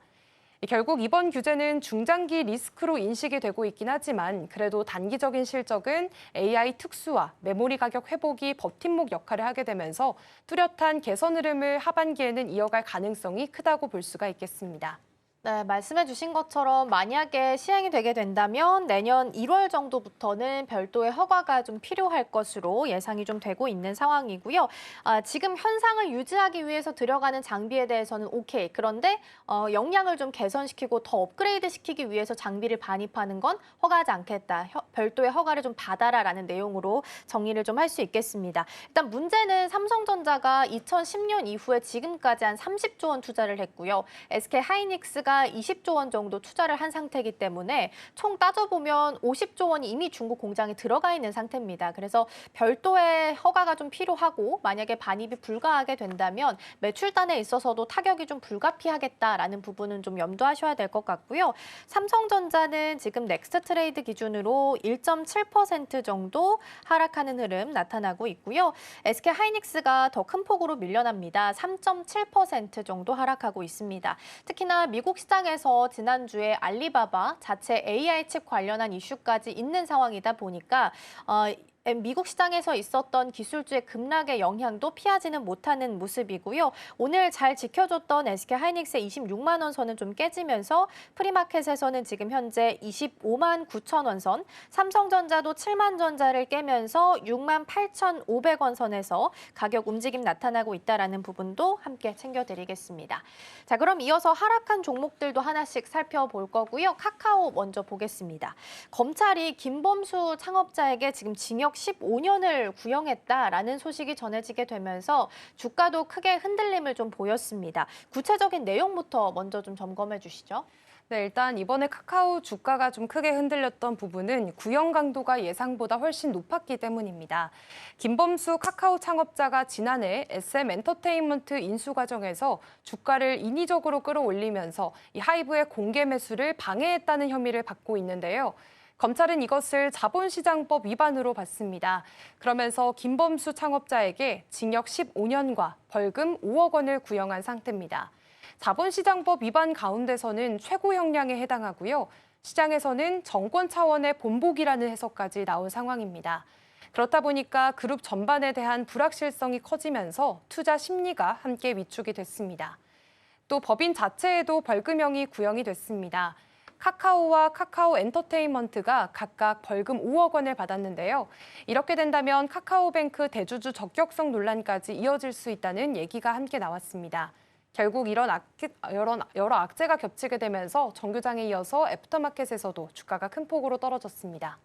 네, 주가가 떨어졌기 때문에 이제는 반대로 올릴 수 있는 포인트들도 꼭 찾아봐야 될 것 같긴 합니다. 주가를 움직일 만한 상방으로 끌어올릴 만한 포인트들은 어떤 부분들이 좀 있을까요? 네, 일단 앞으로 가장 중요한 건 10월 21일 선고 결과지 않을까 싶습니다. 무죄가 나오게 된다면 경영 리스크가 줄어들고 신사업 추진에도 속도가 붙을 수 있겠지만 유죄가 선고된다면 항소전으로 이어지게 되면서 불확실성이 더 길어질 수 있습니다. 현재는 사업적으로도 조금 부담이 있는 상황인데요. 카카오는 지금 AI 서비스와 원화 스테이블 코인 사업을 새로운 성장 동력으로 보고 있습니다. 하지만 경영진 리스크가 계속된다면 정부 인허가와 대외 신뢰도에서 제약이 생길 수 있습니다. 특히나 지금 9월에 예정된 이프 카카오 행사에서 AI 신제품 공개를 앞두고 있는데요. 이런 부분에도 영향을 줄 수 있다는 우려가 좀 나오고 있습니다. 결국에 이 법적 리스크가 단기적으로는 주가를 흔들 것으로 보이고요. 중장기적으로 봤을 때는 신뢰 회복과 또 신사업 실행력이 카카오 기업 가치를 다시 세울 열쇠가 될 것으로 보입니다. 네, 10월 21일 선고까지 남은 기간 동안 카카오의 대응이나 시장의 평가들을 좀 체크해 보시면 좋겠고요. 더 크게 내렸던 종목 하나 더 보겠습니다. 젠백스고요. 주가가 16% 넘게 밀렸습니다. 하락 배경 먼저 좀 짚어주시죠. 네, 일단 젠백스가 크게 흔들렸던 건 대규모 유상증자 발표 때문이었습니다. 회사가 밝힌 규모는 약 2,486억 원, 신주 발행은 670만 주로 기존 주식 수의 16%가 넘습니다. 이 발행 예정가는 3만 7천 원대로 정규장 마감가보다 25% 이상 낮게 책정이 됐는데요. 기존 주주 입장에서는 지분 가치가 희석되는 부담이 생길 수밖에 없는 구조입니다. 또 이 조달한 자금은 크게 세 가지로 쓰일 예정입니다. 알츠하이머병과 진행성 핵상마비 치료제 임상시험 비용과 또 차입금 상환 비용, 그리고 기타 운영비와 연구 개발비 등인데요. 젠백스 측은 임상 단계가 올라갈수록 필요한 비용이 커지고 있어서 유상증자를 어쩔 수 없이 선택했다라고 설명을 했습니다. 네, 임상 자금을 확보하기 위한 거다라는 건 긍정적으로 볼 수 있겠지만 투자자 입장에서는 일단 단기적으로는 돈이 나가야 되는 상황이다 보니까 부정적으로 해석을 좀 하지 않았을까 싶습니다. 근데 유상증자 치고는 주가 반응이 굉장히 민감한 것 같아요. 그 이유는 어디서 찾아볼 수 있을까요? 네, 일단 투자자들이 가장 크게 우려하는 건 바로 규모와 가격입니다. 2,400억 원이 넘는 증자는 이 국내 바이오 업계에서는 좀 드문 수준이고요. 게다가 발행가가 시가보다 크게 낮다 보니까 기존 주주 입장에서는 주식 가치가 떨어지는 희석 효과를 피하기가 어렵습니다. 실제로 지난주 금요일 애프터마켓에서는 한때 낙폭이 20%를 넘길 정도로 매도세가 좀 강했습니다. 또 다른 이유는 젠백스의 실적 구조 때문인데요. 현재 매출 대부분이 반도체 디스플레이용 에어 필터 사업에서 나오고 있고 신약 부분은 아직 임상 단계에 머물러 있습니다. 그렇기 때문에 이번 증자로 조달한 돈이 연구개발에 투입이 되더라도 실제 성과가 나오기까지는 시간이 필요하다는 점 때문에 투자자 불안으로 이어지게 됐습니다. 네, 근데 아쉽게도 오늘도 하락세를 면치는 못할 것 같습니다. 지금 프리마켓에서 14% 넘게 하락을 하고 있거든요. 그래서 오늘 장중에 개장하고 나서 어느 정도로 낙폭을 줄여나가게 될지가 가장 주된 포인트가 되지 않을까 싶습니다. 자, 이렇게 해서 넥스트 트레이딩 종목들 함께 살펴봤고요. 김고은 앵커와는 오늘 여기서 인사 나누겠습니다. 오늘 말씀 고맙습니다. 고맙습니다.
전일장 이슈 오늘장 분위기 짚어보겠습니다. 개장까지 9분 남은 시점 스탁포인트 시작하겠습니다. SCB 황민혁 전문가와 함께합니다. 어서 오십시오. 네, 안녕하십니까. 네, 일단 지난주 금요일 뉴욕 증시부터 짧게 짚어보겠습니다. 3대 지수는 하락으로 마감을 했습니다. 일단 경제 지표가 나왔었는데요. 연준이 가장 중요하게 생각하는 PC 물가 지표가 나왔죠. 아무래도 예상치 부합하게 나왔긴 했지만 연준이 목표치로 하는 그 숫자보다 높게 찍혔습니다. 그러다 보니까 인플레이션에 대한 우려가 여전하다라는 이슈가 있었고요. 또 PMI 지표도 나왔는데 제조업 경기가 좀 빠르게 식어가고 있다라는 점이 좀 확인이 됐습니다. 함께 체크해 보시면 좋겠습니다. 이뿐만이 아니라 지금 미국에서는 기술주 전반적으로 좀 급락을 보였습니다. 중국의 알리바바가 AI 자체 칩을 제작했다라는 이슈와 함께 전반적으로 좀 흔들린 모습이 보였는데요. 오늘 우리 증시에서는 어떻게 받아들이게 될지 계속해서 지켜보시면 좋겠습니다. 그렇다면 오늘 9월의 첫날이니만큼 8월에 있었던 우리 증시에 대해서도 한번 점검하고 넘어가면 좋을 것 같습니다. 일단 굉장히 또 박스권 안에서 움직였던 코스피였는데요. 3,100에서 3,200까지 계속해서 좀 급등락이 이어갔던 상황이었습니다. 외국인들의 매도세도 계속해서 이어졌었는데요. 9월도 역사상 아무래도 좀 약세장이다라는 이야기도 나오고 있는 상황에서 먼저 점검부터 하고 넘어가 보겠습니다. 네. 파월이 계속해서 좀 지지부진한 흐름이었었잖아요. 이 8월 마지막 주까지도 그랬었는데 전일장의 분위기들 어떻게 좀 파악하고 있을까요? 네. 일단 지금 이제 8월달 시장에 들어서 네. 이제 전체적으로 좀 약한 모습이 있었어요. 이게 주가가 밑으로 빠졌다라기보다는 뭐 횡보 흐름이 나왔기 때문에 네.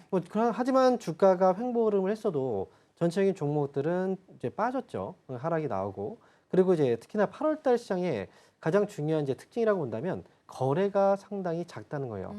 8월 들어서 거래가 현저히 많이 줄어드는 모습이 있었거든요. 그렇기 때문에 일반적으로 이제 거래량과 거래 대금이 평균치 어느 정도 있었던 종목들도 8월 들어서 거래량과 거래대금이 현저히 줄어드는 그런 모습들도 많이 있었어요.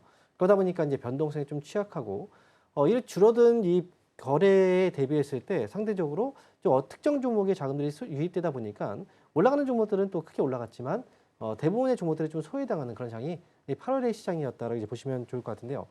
외국인들 수급도 최근 이제 8월달 시장에서는 초에는 좀 들어왔다가 중반, 후반으로 갈수록 이제 매도가 계속 나왔죠. 지금 코스피 시장은 이제 3,200포인트를 기점으로 해서 위아래로 계속 이제 왔다 갔다 오르락내리락 하고 있는 그런 분위기인데 지금은 이제 3,200포인트를 완벽하게 돌파를 해서 위쪽으로 더 올라가줘야 역사적인 신고가를 넘어갈 수가 있거든요. 그 전에 약간의 부담을 느끼고 있는 장세가 이제 8월달에 시장이었다라고 보시면 될 것 같습니다. 그런데 우리가 이제 9월달을 준비를 해야 되거든요. 네. 그런데 보통 이제 8월달 시장이 지금까지는 만족스럽지는 못했어요. 그렇다면 9월달에 대한 기대감을 분명히 하고 있을 텐데 그럼 9월달 시장은 어떨까? 대부분의 사람들이 또 이런 얘기를 하죠. 9월 위기설. 네. 그죠? 항상 매년마다 이제 매년 9월 위기설이라는 얘기를 많이 합니다. 실제로 이제 9.11 테러라든지 특정 어떤 그 악재성 이벤트가 9월달에 좀 많이 있었기 때문에 그래서 이제 9월 위기설이라고 많이 얘기를 하는데 그런데 이제 제가 그래서 한번 찾아봤어요. 그렇다면 9월달에는 시장이 과연 하락했던 적이 더 많았는가? 국내 증시를 오랜 기간 동안 찾아봤더니 오히려 올라갔던 적들이 더 많았다는 거예요. 그래요. 그래서 이제 9월 위기설이라는 그 얘기는 사실 심리적으로 불안감을 자꾸 이제 얘기를 하지만 시장이 보통 9월달에 하락하기보다는 오히려 올라갔던 적들이 더 많이 있었다라는 거고요. 그리고 또 이제 우리가 9월 위기설 말고도 4월, 5월 위기설 또는 6월 위기설 세린메이 무조건 위기설이라는 얘기를 많이 해요. 근데 그 시점이 과연 이제 하락의 시작이었을까 본다면 그렇지는 않다는 거예요. 그래서 9월달 시장은 이제 앞에서 상대적으로 8월달에 좀 더딘 모습이 있었기 때문에 9월달 같은 경우에는 이제 거래가 많이 줄었잖아요. 거래만 좀 들어와 준다면 9월달 시장의 상승도 충분히 가능하고요. 그리고 8월에 올라가지 못했던 그 상승분을 9월에 또 충족을 시켜줄 수도 있거든요. 그렇기 때문에 9월달에 너무 좀 9월 위기설 이런 것들 때문에 섣부른 판단을 내리진 않으셨으면 좋겠고요. 9월달에는 또 이제 금리 결정이 있죠. 미국에서 금리를 또 내려준다면 이거 9월달에는 또 유동성이 풀리면서 주가가 또 올라갈 수 있는 재료가 돼요. 그러니까 9월달 시장이 무조건 이게 과거에 위기가 있었기 때문에 앞으로도 그럴 것이다라는 그런 예측성으로 이제 주가의 이 방향을 예단하지 마시고요. 지금은 이제 8월달에 좀 안 좋았지만 9월달에는 한번 기대를 해보자. 이렇게 말씀드리겠습니다. 좋습니다. 8월에 사실 좀 지지부진했기 때문에 9월도 아무래도 좀 우려감으로 인해서 시작하는 감이 있었는데 너무 우려할 필요는 없다라고 분석해 주셨으니까 함께 참고해 보시면 좋겠습니다. 그렇다면 가장 먼저 개장 전에 잡아봐야 할 점, 아무래도 금요일 뉴욕 증시에서 큰 악재가 나왔습니다. 기술주 전반적으로 급락이 있었고요. 필라델피아 반도체 지수도 3% 하락을 했습니다. 중국의 알리바바에서 이 자체 AI 칩을 개발한다라는 소식이 있었기 때문입니다. 엔비디아 이제는 엔비디아에서 탈 엔비디아로 가겠다라는 이 전략으로 보이는데요. 아무래도 기술주 전반적으로 흔들렸기 때문에 우리나라에도 좀 타격을 받을 수밖에 없겠죠. 그동안 이제 그 중국을 너무 무시를 해왔던 것 같아요. 기술적인 부분에서 이제 중국의 기술력이 좀 약하다라고 생각을 많이 했겠지만 지금 상황이 좀 다르거든요. 네. 실제로 중국은 기술 분야에 투자를 굉장히 많이 진행을 하고 있어요. AI 같은 경우에도 이제 미국이 선두에 있지만 중국 역시도 그 뒤를 바싹 추격하고 있거든요. 그래서 이제 중국이 최근에 이제 미국 쪽에서의 그 엔비디아 칩을 중국에 납품하는데 사실 이것도 원래는 H100이라는 칩인데 H100이라는 성능보다도 이제 5분의 1 정도로 이제 떨어뜨린 이 저사양 칩이죠. 이 가속기를 이제 중국에 H20으로 납품을 했었거든요. 근데 이것마저도 이제 중국에 납품을 중단시켰단 말이죠. 그래서 중국은 당연히 미국의 규제를 받아온 이유가 중국이 이제 그 기술을 혹시나 많이 또 추월하지 않을까라는 두려움이 좀 이제 밑바닥에 깔려 있다라고 보시면 되는데 그래서 이제 중국의 이런 규제라든지 압박 당연히 중국은 이제 자체적으로 그렇다면 개발할 수밖에 없는 상황이거든요. 실제로 이번에 알리바바가 자체적으로 이제 개발하고 있다는 뉴스가 나왔지만 그전에 화웨이에 대한 뉴스도 있었어요. 그래서 중국은 지금 저사양 칩 같은 경우에는 H10 칩 자체가 그렇게 필요한 상황은 아니거든요. 중국 자체적으로도 어느 정도는 좀 만들 수 있는 그 정도의 기술력이 이미 나왔기 때문에 지금은 이제 H20 칩에 대한 부분들보다는 사실 그보다 더 뛰어난 그 고성능 칩 같은 경우에는 아직은 중국이 따라가지 못하고 있기 때문에 이번에 H20 같은 경우에는 사실 엔비디아가 중국의 납품을 최근에 중단이 되어 있던 상황이었잖아요. 네. 그렇기 때문에 이걸로 인해서 굉장히 큰 타격을 받을 거라는 건 조금 이제 너무 또 확대해서 좀 해석한 게 아닌가라고 생각이 들고요. 이미 이제 엔비디아 같은 경우에는 이제 새롭게 또 가려고 하는 거죠. 이제 다시 또 H20 칩을 중국에 납품할 수 있다라면 당연히 좋겠죠. 하지만 이제 중국에서도 만약에 H20 칩을 지금 만약에 그 수출 허가를 해준다 하더라도 자체적으로 개발한다고 해서 H20 칩의 성능을 완벽하게 따라가고 있는 상황은 아니거든요.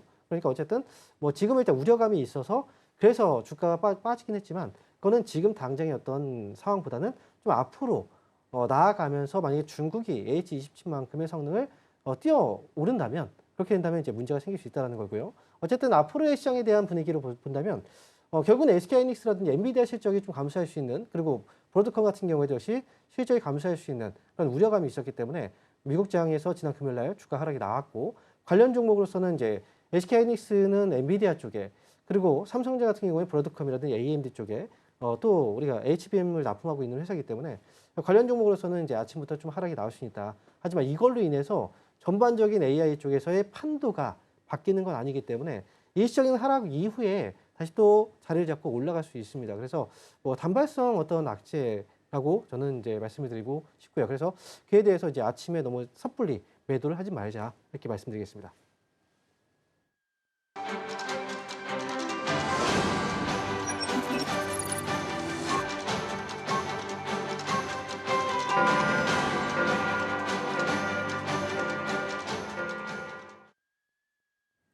네, 9월 1일 월요일입니다. 9월의 첫날 본격적으로 시작해 보겠습니다. 일단 본격적으로 시작하기 전에 뉴욕 증시부터 체크를 해보자면 지난주 금요일 뉴욕 증시 3대 지수는 하락으로 마감을 했습니다. 경제 지표에 대해서도 아직은 우려할 사항들이 있다라는 부분들이 좀 분석들이 나오고 있는 상황이고요. PCE 물가 지표뿐만이 아니라 PMI 지수가 아무래도 경기에 대해서는 아직까지 좀 계속 좀 지지부진한 흐름이 이어지고 있다라는 점까지 함께 포착을 해보시면 좋을 것 같습니다. 그리고 중국 알리바바에서 자체 AI 칩을 개발을 시작했다라는 이야기와 함께 엔비디아 주가도 3% 넘게 빠졌죠. 필라델피아 반도체 지수도 3% 빠진 만큼 오늘 시장에서는 우리나라의 이 반도체 종목들 어떻게 주가 추이가 이뤄지게 될지 주목해 보시면 좋겠습니다. 그렇다면 우리 시장 본격적으로 출발해 보겠습니다. 코스피, 코스닥 양시장 오늘 하락 출발합니다. 일단 코스피는 0.67% 하락하면서 3,164포인트 선으로 좀 더 내려앉은 모습이고요. 코스닥에서도 0.2% 하락합니다. 794포인트 선 지나가고 있습니다. 그렇다면 시가총액 상위 종목 코스피부터 살펴보도록 하겠습니다. 1위부터 5위입니다. 네, 역시 반도체 투톱이 오늘 크게 밀리고 있습니다. 특히나 SK하이닉스가 4% 넘게 밀리고 있는 상황인데요. 엔비디아의 급락으로 인해서 SK하이닉스 또한 같이 함께 밀리고 있는 모습입니다.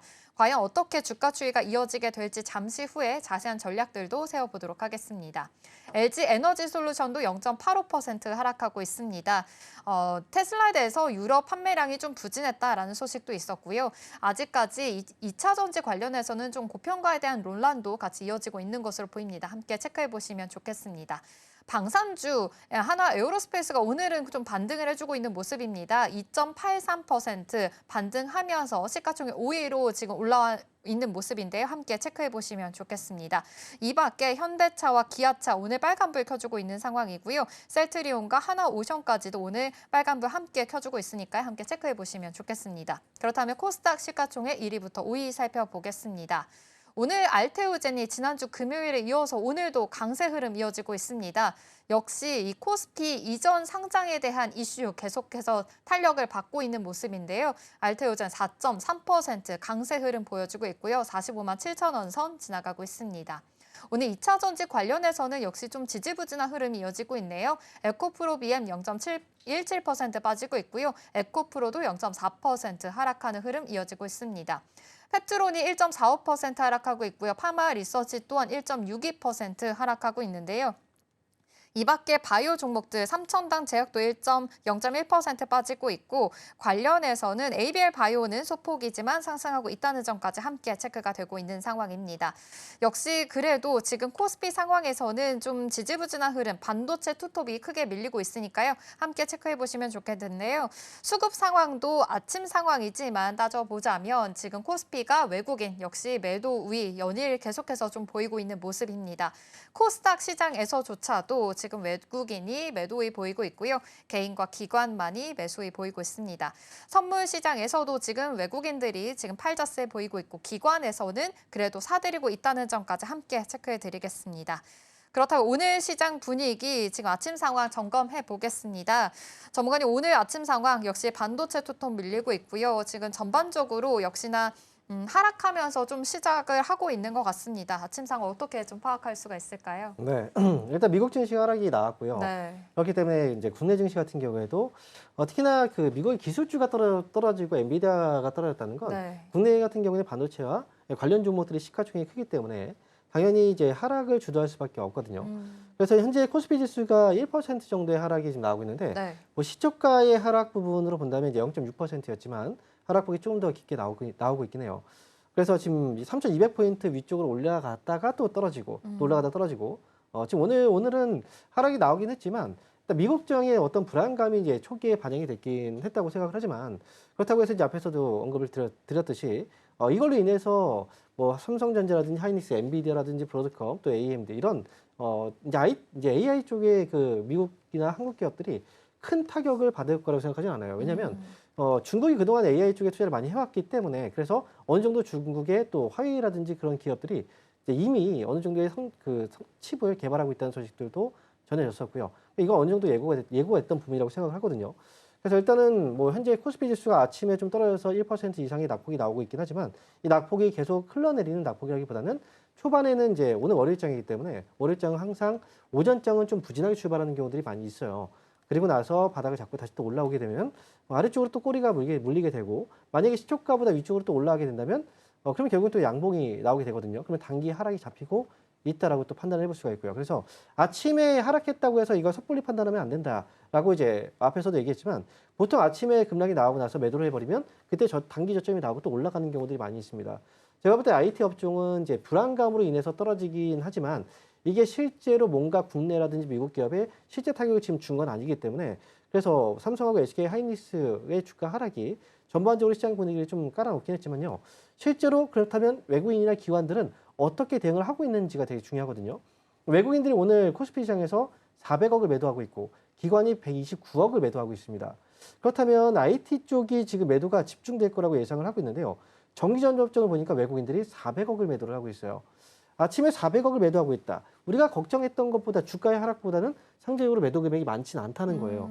그렇기 때문에 외국인들의 이 매도 금액이 아침부터 해서 뭐 1,000억 이상 이렇게 빠져나오게 된다면 이거는 아무래도 이제 오후장까지도 문제가 좀 있을 수 있지만 우리가 걱정했던 것보다 매도가 많지 않다라는 거죠. 그래서 지금 이 문제는 오늘 오전장 정도에서 어느 정도 바닥을 잡고 또 반등이 나올 수 있으니까 이 부분을 좀 주의해서 저는 보시면 좋을 것 같아요. 항상 주식을 살 때나 팔 때 아침에 장 시작했을 때 거래가 많이 나오거든요. 그 시점에 섣불리 움직이는 건 나중에 되면 좀 잘못된 판단으로 이어질 수 있기 때문에 이 부분에 주의하셔서 오늘장 같은 경우에 특히나 아침 변동성이 클 것으로 예상이 됐고 실제로 그런 변동성이 나오고 있으니 여기에서는 이제 지금 당장 매도하기보다는 차라리 오후장에 반등이 나오는지 안 나오는지를 확인하고 나서 좀 차분하게 대응을 하는 게 저는 좋겠다 이렇게 말씀드리겠습니다. 네, 지금 상황에서 너무 겁먹고 매도하기보다는 좀 오후장까지 계속 차분히 좀 보면서 시장 대응해 보시면 좋을 것 같다라는 이야기 해주셨고요. 좀 큰 타격이 어느 정도는 좀 없을 수도 있다라는 그래도 좀 우려감을 좀 잠재워 주셨으니까 함께 참고를 해보시면 좋을 것 같습니다. 그럼에도 불구하고 하나 더 좀 체크를 해볼 점이 있습니다. 사실 이 삼성전자와 SK하이닉스의 지금 미국 상무부가 이 중국 내 공장에서의 제조 장비를 받으려면 개별 라이센스를 취득해야 된다라는 이야기가 나왔습니다. 사실 여기에 조금 더 주가가 반영하고 있는 것 같거든요. 삼성전자가 2% 빠지고 있고요. SK하이닉스도 지금 현재 4% 좀 낙폭을 그리고 있는 상황입니다. 좀 이 점에 대해서는 걱정하지 않아도 괜찮을까요? 사실 걱정은 되죠. 네. 왜냐하면 개별 라이센스를 받아야 된다. 그리고 특히나 이제 우리나라가 중국 내에서 공장에서 이제 생산을 할 때 최첨단 그 칩 같은 경우에는 이제 생산 공장에 들어가는 최첨단 장비들이 필요하잖아요. 네. 그런 장비들을 예전에 지원할 때도 이제 미국에서도 유예 기간을 두고 그리고 이제 중국에서는 점진적으로 이제 하지 않는 걸로 그렇게 얘기를 했었거든요. 네. 결국 이제 지금 최근에 중국에서도 계속 이제 무역 분쟁이 아직 끝나지 않았거든요. 네. 협상이 지금 나오지 않았잖아요. 다른 나라도 주변국들은 협상이 됐고 거기다가 또 중국의 또 AI 쪽을 기술의 개발 이제 발전 이런 것들도 당연히 이제 견제를 할 수밖에 없고 이러다 보니까 자꾸 이제 중국을 압박하는 그런 이제 상황들이 발생하고 있습니다. 결국은 우리나라는 이제 뭐 고래 싸움에 새우등이 터진다 이런 얘기 하잖아요. 그래서 국내 같은 경우에는 이러지도 저러지도 좀 못하는 상황이에요. 휩쓸릴 네. 수밖에 없는 그런 분위기라 그래서 지금 일단 삼성전자하고 하이닉스 같은 경우에는 단발성으로 이런 문제 자체는 어쨌든 우려감으로 작용할 거고 그로 인해서 주가가 추가 하락이 나온다 이제 할 수도 있어요. 하지만 네. 뭐 그걸로 인해서 지금 당장 이제 미국하고 중국하고 이제 무역 분쟁이 있지만 한국 역시도 두 나라의 어떤 중간에서 경제적인 이득을 취해야 되는 그런 상황이거든요. 그래서 뭐 이 부분에 있어서는 이제 뭐 악재가 나왔지만 이걸로 인해서 앞에서도 지금 알리바바에 대한 악재 때문에 주가가 빠졌고 추가적으로 이 부분도 지금 반영이 되고 있는 거라 뭐 그것까지 우리가 생각해봐도 주가가 되게 많이 빠졌다라고 보이지는 않거든요. 그래서 상당히 어느 정도는 좀 예상했던 부분이고 그다음에 충격을 좀 흡수하고 있고 그리고 이 조치가 결국은 또 어느 정도는 좀 유예가 될 수 있다. 이렇게 보고 시장에서도 있는 것 같아요. 그래서 저도 악재는 악재예요. 하지만 이걸로 인해서 주가가 하락으로 꺾이는 그 정도의 흐름은 예상되지 않는다는 거죠. 그래서 항상 조정이 나왔을 때는 네. 오히려 기회다라는 게 어. 지금 시장 역시도 저는 마찬가지로 생각하고 있습니다. 그래요? 그럼 오히려 이렇게 좀 조금씩 담아볼 수 있는 계기, 기회다 이렇게 보고 계시는 걸까요? 네, 저는 이제 그렇게 그동안 얘기를 했었잖아요. 오. 그런데 여기서는 이제 종목들마다 네. 약간의 차이점이 있어요. 삼성전자 같은 경우에 그동안 좀 상대적으로 많이 오르지 못했던 부분이 있었고 이제 올라가면서 호재들이 또 많이 나오고 있거든요. 네. 실제적으로 스마트폰 같은 경우에 출시를 하고 나서 또 큰 호응이 있었고 그다음에 또 이제 얼마 후에 또 폴더블 폰, 또 이제 트리폴더블 폰이 또 출시가 되거든요. 여러모로 어쨌든 이제 이슈들이 있기 때문에 삼성전자 측은 조정이 조금 깊지 않아도 충분히 모아갈 만하다라고 저는 보고 있고요. 하지만 상대적으로 SK하이닉스 같은 경우에 그동안 좀 많이 올라왔던 부분이 있기 때문에 조정 자체가 조금 더 깊게 들어가 줘야 그때부터는 좀 메리트가 있다. 이렇게 보시면 좋을 것 같습니다. 삼성전자와 SK하이닉스 조금 나뉘어져서 전략 세워주셨습니다. 삼성전자 쪽으로는 조정이 깊지 않아도 좀 모아갈 만하다 이렇게 말씀해 주셨고 SK하이닉스는 조금 더 좀 관망세인 자세 필요할 것 같다 이렇게 코멘트 해주셨으니까 함께 참고를 해보시면 좋을 것 같습니다. 이렇게 반도체 투톱에 관련해서 스탁포인트 한번 잘 짚어봤고요. 그렇다면 다음으로는 원자재 시장 한번 짚어보려고 합니다. 오늘 9월이니만큼 이제 오펙 플러스에서 이제 증산 이야기 이제 본격적으로 나오기 시작을 했고요. 관련해서도 이제 유가 관련돼서 흔들릴 수 있는 전망들이 나오고 있습니다. 사실 이 추가 증산이 이루어지게 되면 유가가 이제 빠르게 급락을 할 수도 있는 상황이잖아요. 그렇다면 유가 관련된 업종들 사이에서는 어떤 전략들 세워보면 좋을까요? 일단 이번에 오펙 플러스에서 9월부터 이제 증산을 하게 됩니다. 네. 이 뉴스가 사실은 이제 3주 전에 나왔던 뉴스예요. 근데 이제 시작을 바로 9월 1일부터라고 이제 모집하기 때문에 대규모 증산을 하게 된다라는 건 이제 결국 유가 하락의 요인으로 작용할 수밖에 없거든요. 유가가 하락하게 된다면 당연히 그로 인해서 지금 수혜주하고 피해주라는 게 분명히 좀 나올 수밖에 없어요. 네. 일례로 이제 배럴당 65달러 정도의 이 선을 기준으로 했을 때 지금 셰일 기업들 같은 경우에는 그 손익분기점이 배럴당 65달러 정도 선으로 알고 있거든요. 만약 65달러 아래쪽에 있을 때는 셰일 기업들은 당연히 손실을 보게 되고 65달러 위쪽으로 본다면 셰일 기업들이 이익이 나는 구간이다. 이게 얼마 전에 이제 제가 확인했을 때 이 정도의 가격이었거든요. 근데 나중에 본다면 지금 현재 그 배럴당 64달러 정도의 수준이에요. 국제 유가 같은 경우에는. 그러면 여기서 추가적인 증산하게 된다면 더 떨어질 수밖에 없고요. 또 일부 예측에서는 이제 배럴당 40달러 정도까지 떨어질 수 있다. 이렇게까지도 예측을 하고 있거든요. 어쨌든 유가가 그렇게 많이 떨어지게 된다면 당연히 타격을 받는 기업들이 분명히 생겨나게 되고 그다음에 반면에 수혜를 받는 기업들이 생겨나게 됩니다. 대표적으로 이제 우리가 수혜주라고 먼저 얘기를 한다면 유가가 떨어졌을 때 이 기름을 에너지원으로 사용하고 있는 그런 이제 회사들 당연히 수혜주일 수밖에 없거든요. 대표적으로 우리가 자동차에 기름을 넣죠. 그래서 이 자동차 같은 경우에는 우리가 이제 에너지원 자체가 기름이기 때문에 그래서 수혜주라고 또 볼 수가 있고 그리고 또 이제 선박 운행하는 데 있어서 이제 해운업 같은 경우에 당연히 이제 기름을 또 사용하기 때문에 그래서 이제 벙커CU지만 같은 맥락에서 어떻게 움직이기 때문에 그래서 역시 수혜주라고 볼 수가 있고요. 그리고 또 우리가 또 본다면 항공기 쪽도 우리가 기름이 들어가잖아요. 그래서 항공기 같은 경우에도 이제 수혜주가 될 수가 있죠. 반면에 또 피해주들이 또 많이 있어요. 피해주의 경우에는 당연히 우리가 정유주 3사를 얘기할 수밖에 없습니다. 정유주 같은 경우에는 유가가 하락하게 된다면 당연히 그 정제 마진 자체가 하락할 수밖에 없어요. 그러면 결국 이제 마이너스. 그래서 이제 손실을 볼 수밖에 없는 구조라 앞으로 정유주 같은 경우에 접근을 하시려면 지금 오펙 플러스에서 이제 증산하고 나서 유가가 어떤 식으로 움직이는지 확인을 하셔야 됩니다. 그러니까 정유주 같은 경우에 지금으로서는 매수에 메리트가 조금은 떨어진다라고 보시면 되고요. 그리고 이제 우리가 앞에서 자동차 섹터를 얘기했는데 자동차 같은 경우에도 우리가 좀 나뉘어요. 자동차는 일반적으로 기름차가 있고요. 그다음에 에너지가 전기냐 아니면 수소냐 또 다르잖아요. 만약에 에너지 그 기름 가격이 만약에 하락하게 된다면 상대적으로 전기차라든지 수소차 이쪽 메리트가 떨어지거든요. 그렇게 된다면 유가 하락 자체가 전기차하고 수소차 쪽에는 좀 악재가 될 수도 있겠죠. 그래서 종목들을 선택하실 때는 앞으로 유가의 방향이 앞으로 떨어질 수 있으니 이와 관련해서 피해주는 가급적이면 좀 피하시는 게 좋겠다. 그리고 만약에 본다면 수혜주 쪽을 한번 관심을 가져보는 게 어떨까 이렇게 말씀드리도록 하겠습니다. 네, 아무래도 수혜주와 피해주로 지금 나뉘어져서 말씀을 해주셨습니다. 사실 9월부터 하루에 54만 7천 배럴을 추가 증산하기로 했습니다. 그러다 보니까 이제 유가가 급격하게 좀 하락할 수 있다라는 전망들이 나오고 있는 상황입니다. 그런 시점이 이제 9월부터 증산하기로 했다라는 이야기가 나오고 있으니까요. 앞으로의 주가 추이들도 잘 살펴보시면 좋을 것 같은데요.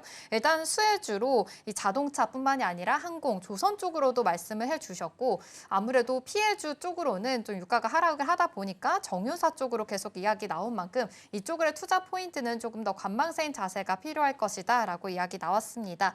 또 신재생 에너지 쪽으로도 아무래도 좀 지지부진하게 이어질 수가 있으니까요. 말씀해주신 모멘텀 잘 참고를 하셔서 앞으로의 투자 포인트들 잘 참고를 해보시면 좋을 것 같습니다.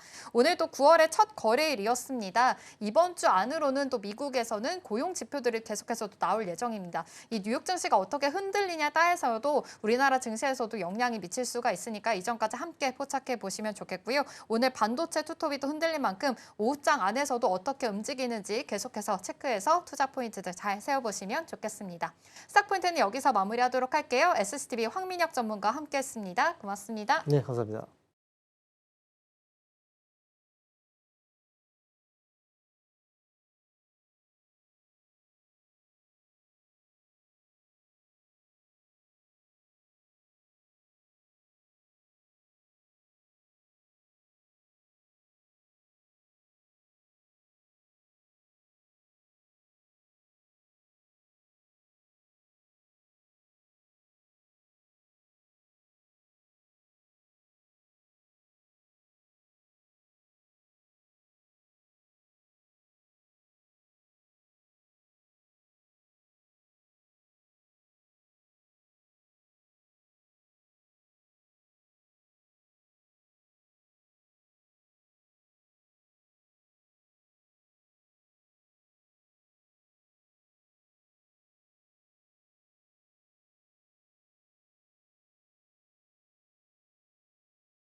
네, 계속해서 캐스팅 콜로 이어가 보도록 하겠습니다. 오늘 도움 말씀에는 기업공시연구소 변영인 대표 자리해 주셨습니다. 대표님 어서 오세요. 네, 반갑습니다. 네, 오늘 우리 시장은 미국 시장의 영향을 좀 받는 건지 양시장 모두 하락을 하는 분위기 나타나고 있고요. 다만 개장 초 대비해서는 아주 소폭이지만 그래도 낙폭을 조금 만회했습니다. 3,155선 지나가고 있고요. 코스피에서는 외국인과 기관이 좀 빼고 있고 코스닥은 그래도 기관이 조금 들어오는 분위기가 나타나는데 선물 쪽에서는 여전히 매도 포지션이긴 합니다. 일단 전반적인 개장 분위기, 월요일장은 어떻게 해석을 좀 하고 계실까요? 네, 일단 뭐 지난 주말이었죠. 미국에서 PC 지표가 시장의 예상치를 좀 부합하면서 일단 뭐 인플레이션에 관련된 우려감들이 완화되는 그런 어떤 지표 발표가 좀 있었는데 여기도 해서 이 AI 모멘텀에 관련된 이 정체성 부분, 특히나 미국의 기술주 중심의 조정이 좀 나왔습니다. 이 부분은 알리바바의 이 실적 발표 이후에 여기서 이 중국 주도의 AI 관련된 이 자치적인 어떤 AI 구현들이 구체화가 좀 되지 않을까 이런 부분들이 전반적인 이 미국 내 AI 기업들에 대한 이 노이즈가 좀 됐었는데 이런 부분들이 국내 증시의 시초 흐름에도 상당한 좀 영향으로 좀 작용하지 않나라고 좀 판단되고 있고 두 번째는 VEU죠. 일단 뭐 미국의 상무부가 중국에 대한 뭐 반도체 장비라든가 주요 장비라든가 소프트웨어에 대한 이런 어떤 허가 규제 부분들을 사실상 바이든 행정부 때 좀 완화됐던 그런 조치들이 이번 트럼프 대통령이 다시금 미국의 허가를 좀 받아야 된다라고 해서 지금 뭐 인텔이라든가 뭐 삼성전자, SK 하이닉스 같은 이런 이 반도체 기업들을 대상으로 해서 해당된 조치를 좀 다시 한번 좀 번복했던 그런 부분들이 오늘 시가총액 상위 종목들 안에서 반도체주 중심의 어떤 조정이 좀 확대되는 모습을 좀 보이고 있지 않나라고 좀 판단되고 있습니다. 오늘 양시장에서 하락 종목의 수가 크게 좀 증가되고 있는 흐름들을 좀 보여주고 있기 때문에 전반적인 어떤 시장의 어떤 수급 논리들은 일단 뭐 주도주의 어떤 이 수급 정책 우려감들이 전반적인 어떤 이 조정에 좀 빌미가 되지 않나라고 좀 판단이 좀 되고 있고, 다만 우리가 좀 기대해 볼 수 있는 포인트는 증시의 특금이 지난주와 좀 유사하게 한 67조 5천억 원대 유지를 하고 있고, 신용장고도 한 22조 원대. 그래서 일단 수급의 이탈 징후는 없고, 최근에 어떤 증시 조정매에도 불구하고 증시의 매수 대기 자금들은 견조한 흐름을 현재까지 좀 유지하고 있다는 차이가 좀 있습니다. 다만 우리가 7월과 이제 8월 달 외인의 어떤 수급 동향들을 봤을 때 네. 8월 달에 전반적인 외인의 매도세가 뭐 큰 폭은 아니었지만 그래도 6월 대비해서 좀 아쉬운 흐름들을 좀 보여주고 있기 때문에 국내에서의 어떤 명확한 좀 방향성 제시들은 역시나 대외적인 어떤 이슈를 좀 떠나서 국내의 어떤 정책에 관련된 불확실성, 특히나 대주주 양도세와 관련된 기준 부분들이 어떻게든 좀 빨리 좀 결정이 좀 돼준다면 시장의 어떤 이 우려감들이 좀 완화될 수 있는 기회 요인이 좀 될 수 있지 않을까라고 좀 판단하고 있습니다. 그러게요. 일단 국내적으로 봤을 때는 대주주 양도세 기준에 대한 부분이 아직 정리가 안 된 상황이다 보니까 이에 대한 불확실성이 좀 있는 것 같고요. 오늘 그래도 22대 정기국회가 개막하는 날이긴 합니다. 그래서 3차 상법 개정안에 대한 내용들 좀 보셔야 될 것 같고요. 9월 말이 아니라 9월 초에는 결정이 나야 된다라는 코멘트가 있었던 상황이기 때문에 9월 초 중에 양도세 기준과 관련한 내용이 나오게 될지 자사주 의무화 소각과 관련된 내용까지 같이 체크해 보시면 좋겠습니다. 자, 그럼 이어서 오늘 올라오고 있는 테마들 함께 살펴보도록 하겠습니다. 네, 지금 첫 번째 국내 중국 상장 기업 준비되어 있는데요.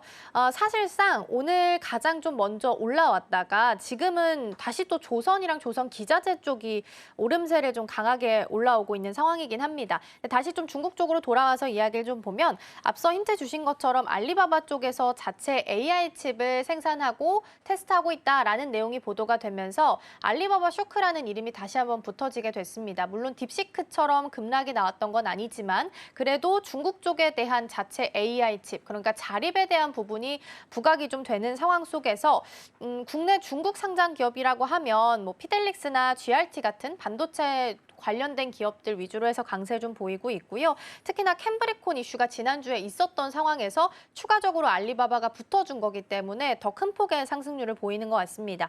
피델릭스가 한 9.2% 정도 상승불 켜져 있습니다. 두 번째 열어볼까요? 두 번째는 SOFC 그리고 수소 쪽인데 이쪽도 개장초 대비해서는 조금 내려와 있긴 합니다. 그래도 범한 퓨얼셀이 8% 넘게 상승불 켜져 있고요. 두산 퓨얼셀은 반대로 한 4% 정도 하락 세션합니다. 그러니까 범한 퓨얼셀이 캐나다 잠수함 관련해서 이슈가 좀 붙어 있다 보니까 가장 강하게 움직이고 있는 상황인데 그렇다면 조선 기자재단으로 포함시켜서 봐도 괜찮을지 이 부분도 같이 좀 고민해 보도록 하겠습니다. 마지막 열어볼까요? 마지막은 제약 바이오입니다. 금리 인하 기조가 일단 이어지고 있는 상황이고 9월 달에는 그리고 하반기에는 학회 일정이 굉장히 많이 있습니다. 이번 주만 하더라도 9월 3일과 4일 웰스파고 헬스케어 컨퍼런스 있고요. 9월 6일부터는 세계 폐암학회 우리가 가장 좀 중요하게 보는 이벤트 중 하나죠. 같이 포함이 좀 되어 있는 상황이라서 이벤트 앞둔 상황 속에서 종목들 골라서 주목해봐도 좋을지 함께 챙겨보도록 하겠습니다. 자, 그럼 일단은 중국 상장 기업, 그러니까 반도체 관련주 쪽부터 확인을 좀 해보도록 하겠습니다. 지난 설 때 우리가 딥시크 이슈를 잊지 못하실 것 같아요. 근데 이번에는 지난주에 캠브리콘 이슈 있고 이번 주에 갑자기 알리바바까지 좀 붙어주게 되다 보니까 오늘 반도체 투톱 움직임이 좀 쉽지는 않은 것 같습니다. 근데 그때만큼 큰 충격은 아니긴 한데 이번 뉴스는 어느 정도 무게감으로 해석을 해야 될까요? 오늘 이 반도체 빅2 삼성전자와 SK하이닉스에 대한 하락 부분들은 좀 알리바바 이슈보다는 저는 개인적으로는 일단 뭐 미국 상무부의 VU 규제가 일단 가장 큰 시장의 영향으로 좀 작용하지 않았나. 사실 전체적인 총량 규제를 보면 메시지를 봤을 때 중국에 대한 뭐 반도체 장비, 주요 장비나 소프트웨어에 대한 반입을 금지한다가 아니라 기존에 제외됐던 허가 사항들을 다시 허가를 받도록 하는 규정이거든요. 그렇기 때문에 이 부분이 마치 현재 전반적인 것처럼 뭐 중국을 전체적으로 좀 배제한다. 그리고 이제 뭐 주요 장비라든가 소프트웨어에 대한 반입을 금지한다 이렇게 좀 확대 해석할 필요는 없고 지금 현재 미국과 중국의 상황들을 좀 봐야 되죠. 아직 관세 협상을 마무리하지 못했던 그래서 무역 협상이 현재 좀 진행 중인 그런 상황에서 뭐 지난주의 경우에는 뭐 캠브리콘 같은 경우에도 사실 수혜가 좀 부각됐던 부분에 큰 틀에서 봤을 때 미국의 H20 칩에 관련된 이런 부분들에 대한 수입을 일단 뭐 잠정적으로 이 주문 조치를 중단하겠다라는 부분들 그리고 여기다서 미국의 경우에도 여기에 응수하는 약간의 뭐 VU 조치를 다시금 좀 활용하는 그런 부분들이 저는 뭐 무역 협상에 관련된 어떤 이 신경전 정도로만 좀 해석해 볼 수 있겠고 큰 틀에서 보면 과연 중국이 현재 자체 장비 그리고 자체 기술력만으로 엔비디아의 이 고성능 AI 칩에 관련된 기술력들을 현재 구현을 할 수 있을까라는 관점에서 해석을 해봐야 될 것 같은데 캠브리콘의 경우에는 사실 이 팹리스 업체죠. 그래서 지금 현재 개발 전의 어떤 속도들을 좀 감안했을 때 기술력 정도에서는 엔비디아의 H100 정도의 한 70% 정도의 성능을 이미 좀 구현했다라고 좀 볼 수 있는데 이 부분은 개발을 했던 것과 양산은 좀 다른 결이라는 것이죠. 그래서 양산을 할 때 과연 얼마만큼에 대한 수요를 확보해서 전반적인 중국 안에 딥시크에 좀 체계화된 AI 칩을 얼마나 많이 양산할 수 있을까 이게 좀 관건인데 지금 가장 빠른 게 이제 화웨이의 칩인데 이 칩의 경우에도 사실 전체적인 어떤 칩의 수율이 45%가 좀 채 안 됩니다. 이런 것들이 단기적으로 좀 개선될 수 없다는 부분들 그래서 이 부분이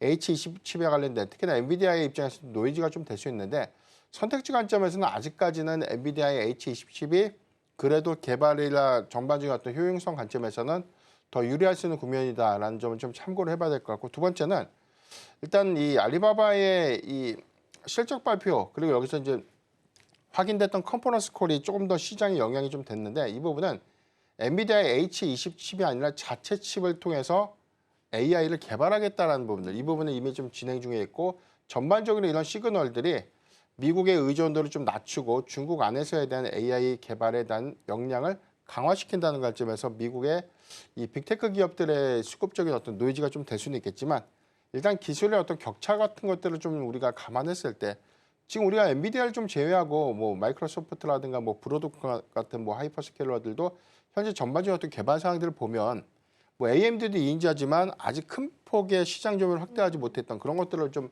감안했을 때 중국의 경우에는 현저한 기술 격차를 어느 정도 좀 감안해봐야 되지 않을까. 그래서 저는 수급적인 노이즈가 좀 됐지만 오히려 반대로 좀 해석해보면 이 부분은 빅테크의 어떤 조정 관점에서 저는 매수의 기회를 좀 활용해 볼 수 있지 않을까라고 좀 판단하고 있습니다. 오늘은 VEU 명단에서 제외된 부분이 오히려 반도체 투톱한테는 더 큰 영향을 주고 있다라는 말씀을 주셨습니다.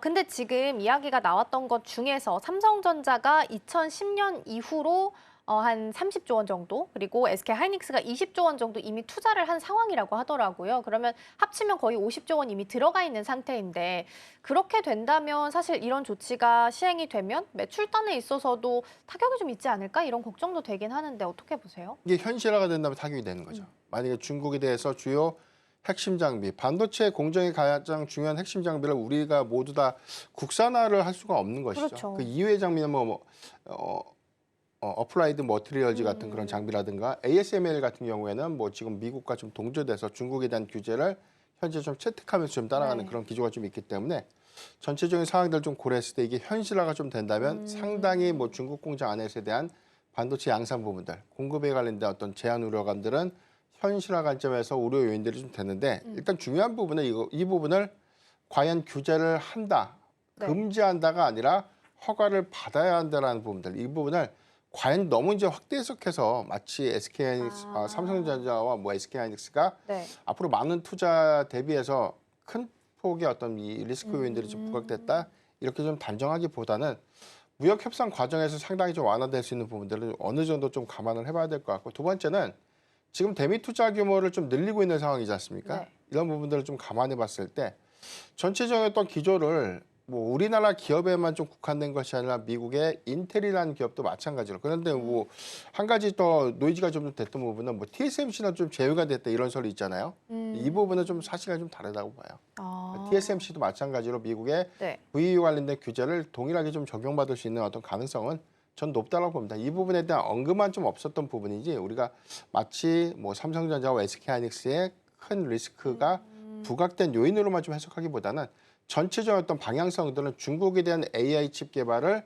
다소 좀 지연시키거나 좀 규제를 통해서 미국의 주도권을 좀 강화한다. 이 정도의 흐름만 좀 이해하면 좋을 것 같고 여기 더해서 뭐 전반적인 어떤 이해관계라든가 무역 협상 관련돼서에 대한 어떤 득실을 좀 따져보면 이런 부분들은 향후 무역 협상 과정에서 상당히 좀 완화될 수 있는 기조 이 부분도 좀 주목을 해봐야 되지 않을까라고 좀 판단되고 있습니다. 그렇군요. 맞아요. 언급된 건 사실 인텔, 삼성, SK 하이닉스 요 세 군데였는데 인텔이 가지고 있는 중국 공장은 이미 SK하이닉스가 인수를 마친 상황이라서 사실상 피해를 보는 건 삼성전자랑 SK하이닉스로 보시면 될 것 같고요.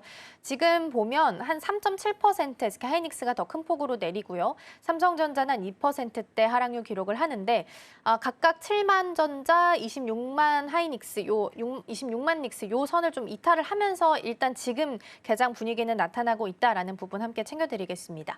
자, 그럼 이번에는 시선을 수소 쪽으로 좀 옮겨볼게요. 뭐 다 잘 가는 건 아니고 사실 범한 퓨얼셀만 잘 간다라고 보는 게 좀 맞을 것 같긴 합니다. 그렇게 본다면 캐나다 잠수함 이슈가 좀 붙어있는 상황이긴 한데 이쪽은 방산 쪽도 모멘텀이 같이 있는 쪽이다 보니까 수소 관련된 종목들이 이제는 조선주에 대한 이 훈풍을 같이 좀 받아갈 가능성 또한 고려를 해봐도 괜찮을까요?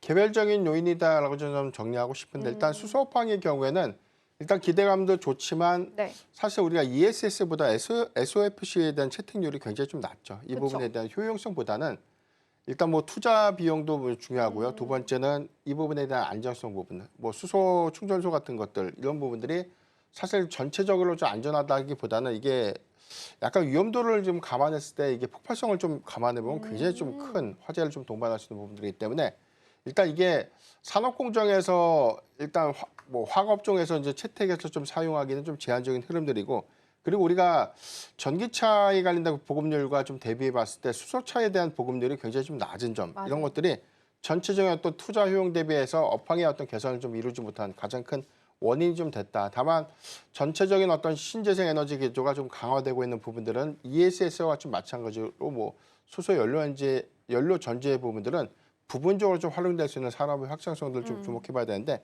일단 범한 퓨얼셀이 좀 상승하게 된 가장 큰 배경은 세계에서 두 번째로 수소 연료 전지를 좀 활용한 잠수함에 그러니까요. 어떤 채택되는 그래서 이제 우리가 미국과 러시아에 보면 우리가 이제 핵을 좀 원료로 해서 이 부분을 구동력으로 해가지고 잠수함을 좀 운영하는 그런데 우린 핵을 주 원료로 하지 않고 수소 연료 전지를 좀 활용한 잠수함을 좀 개발하는 그런 부분들 이미 좀 상용화돼서 실제로 좀 배치가 되고 있는 부분들이기 때문에 캐나다의 잠수함에 대한 추가 수주 부분들은 분명 범한 퓨얼셀의 어떤 기회 요인이 좀 될 수 있다. 왜냐하면 이미 장보고함에 이 장보고급 3,000톤급 잠수함에 이미 좀 탑재된 이력들이 좀 있기 때문에 추가적인 잠수함에 대한 어떤 수주 성과들은 동사의 수소 연료 전지에 관련된 탑재율이 100%좀 구현될 수 있는 부분들이기 때문에 전체적인 어떤 수소 관련된 어떤 종목들에 대한 상승보다는 개별적인 영향들이 조금 더 이어질 수 있지 않을까. 그래서 좀 캐나다 관련된 모멘텀들은 저는 뭐 선별적으로 그래서 좀 수남의 수급 관점에서도 계속 좀 주목을 해봐야 되지 않을까라고 좀 판단해 보겠습니다. 네, 범한 퓨얼셀 관련해서는 일단은 개별적인 이슈로 이해해야 된다라는 말씀을 좀 주신 것 같아요. 말씀해 주신 것처럼 모든 종목이 또 잘 가는 건 아니고 딱 한 종목 잠수함 이슈 받아서 가는 거기 때문에 개별적인 이슈로 정리를 좀 해보도록 하겠고요. 다음으로 제약바이오 넘어가 보겠습니다.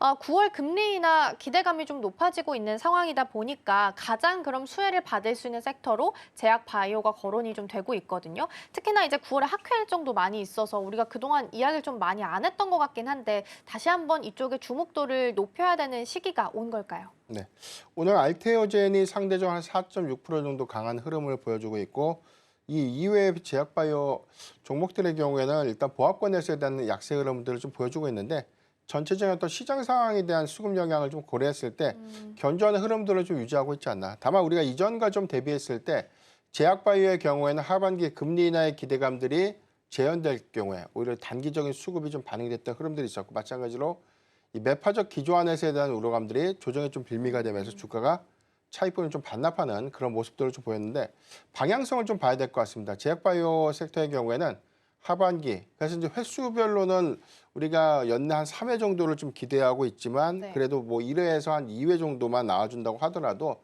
수급적인 어떤 이점을 좀 가질 수 있는 섹터가 제약바이오다라고 볼 수가 있겠습니다. 지난 뭐 주말에 발표됐던 PC 지표에 대한 내용들을 복귀해 보면 2.6% 정도 전월과 좀 유사한 흐름들로 좀 나와졌었고 코어 PC 지표가 2.9% 정도 상승을 했는데 이 부분이 좀 컨센서스에는 좀 부합을 했습니다. 다만 우리가 전체적인 어떤 증감폭들을 보면 0.3% 정도의 좀 차이 났던 그 예상치보다에 대한 어떤 증가폭은 0.1% 정도가 좀 낮아진 부분이기 때문에 인플레이션에 관련된 어떤 뭐 연준의 어떤 방향성들은 2%대 초를 향하고 있지만 네. 2%대 후반에 관련된 부담감 이 부분이 뭐 상회가 되지 않았던 부분들 안에서 오히려 그래도 좀 완화된 기조가 좀 될 수 있지 않을까라고 좀 판단해 보겠고 패드워치가 오히려 금리 인하의 기대감들을 굉장히 좀 높여줬습니다. 지금 83%에서 87%까지 좀 상향이 좀 된 점. 다만 이제 오늘 시장의 어떤 수급에 크게 좀 반영되지 못하는 그런 흐름도 좀 아쉽지만 점진적으로 9월에 금리 인하에 관련된 가시성 있는 어떤 발표 이후에 오히려 하반기 그리고 내년도 상반기까지 이어질 수 있는 금리 경로가 조금 더 완화적인 기조를 좀 더 보여준다면 제약바이오의 경우에는 오히려 좀 주도주로서에 대한 수급을 좀 더 이끌 수 있지 않을까. 공교롭게도 우리가 9월 달의 경우에는 금리 인하가 가장 먼저 빠르게 좀 진행될 수 있는 달.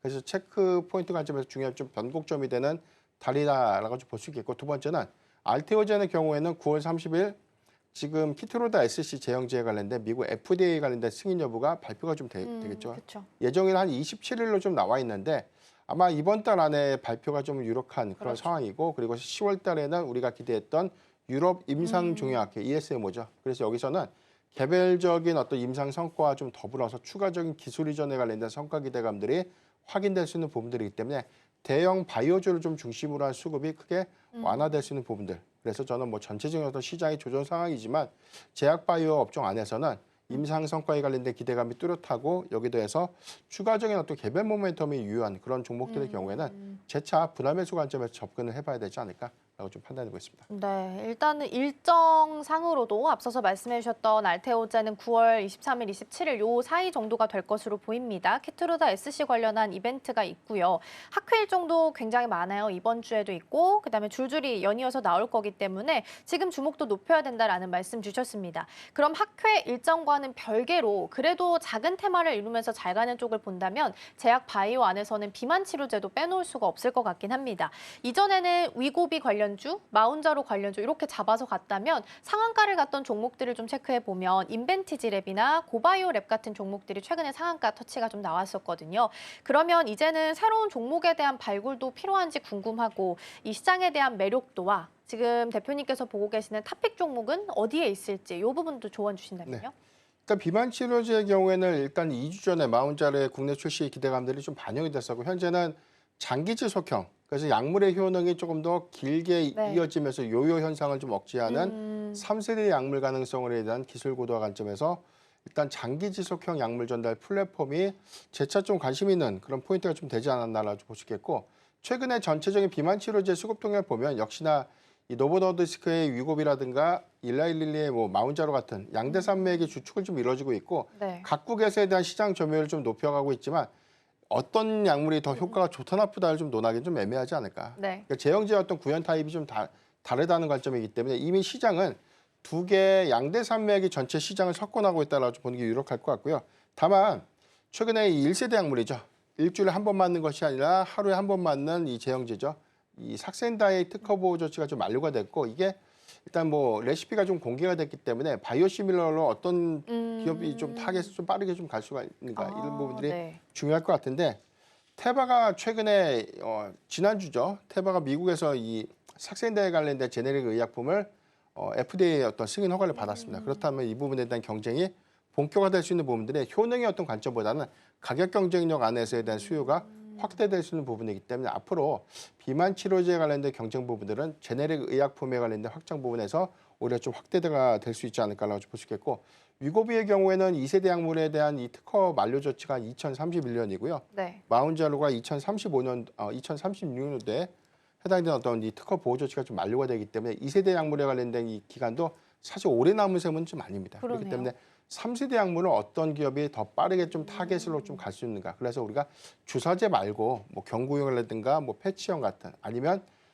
뭐 일주일에 한 번 맞는 것도 아니라 한 달에 한 번 맞는 주사 제형으로서의 관련된 이런 부분들이 우리가 수요의 어떤 확장성 관점에서 선택지를 좀 더 높여주는 그런 부분들은 우리가 좀 주목을 해봐야 되지 않을까. 그래서 좀 앞서도 좀 말씀드렸지만 장기 지속형 약물에 관련된 어떤 전달 플랫폼 네. 또는 경구용 약물 플랫폼에 관련된 기대 요인이 높은 저는 D&D 파마텍을 타픽으로 좀 제시를 좀 해드리겠는데 네. 지난주 52주 신고가가 좀 나왔었고요. 일단 메세라에 관련된 임상 성과 투자자 그렇죠. 컨퍼런스에서 이번 주에 이 기술 이전에 관련 일상에 관련된 성과 좀 발표가 됩니다. 그렇죠. 그러니까 중간 성과에서 지금 세계 최장 주기에 관련 효능을 좀 입증을 했기 때문에 이런 기대 요인들이 이번 주사 제형에서 얼마만큼에 대한 이 장기 효능을 입증했는데 이게 좀 중요할 것 같고 이 부분은 D&D 파마텍의 향후에 이 경구용 비만 치료제 제형제에 관련된 확장 부분 관점에서 네. 충분한 좀 기대 요인들이 좀 될 수 있지 않을까. 두 번째는 뭐 메시 치료제에 관련된 임상 성과도 이제 하반기에 예정될 수 있기 때문에 두 가지 모멘텀을 좀 보면 지금 메세라의 어떤 경구용 비만 치료에 관련된 성과가 빠르게 좀 확인되는 그런 부분들이라면 추가적인 어떤 기술 이전가든가 뭐 내지는 메세라의 어떤 중간 임상 성과에 관련된 어떤 기대감들을 좀 유의하지 않을까. 그래서 좀 오늘 하락 부분들은 크게 좀 우려하는 그런 포인트보다는 좀 매수의 기회로 활용해 볼 수 있지 않을까라고 좀 표현드리겠습니다. 네, 오늘은 조금 쉬어가는 분위기긴 한데 오히려 이때가 기회가 될 수 있다. 5.8%, 한 6%대 하락률 현재 보이고 있지만 기회가 될 수 있다라는 말씀 주셨습니다. 이제 지나서 3세대 약물까지 오게 된다면 진짜 말씀해 주신 것처럼 먹는 경구용의 가능성이 가장 크지 않을까 싶기는 해요. 그렇게 본다면 D&D 파마텍 또한 가능성이 좀 높아 보이고요. 임상과 관련한 내용은 이제 연말에 예정이 좀 되어 있기 때문에 이번 하반기 동안 주목해 보셔도 좋지 않을까 싶습니다. 자, 이렇게 해서 대표님과 개장 분위기 함께 살펴봤고요. 오늘 말씀 여기까지 듣겠습니다. 오늘 말씀 고맙습니다.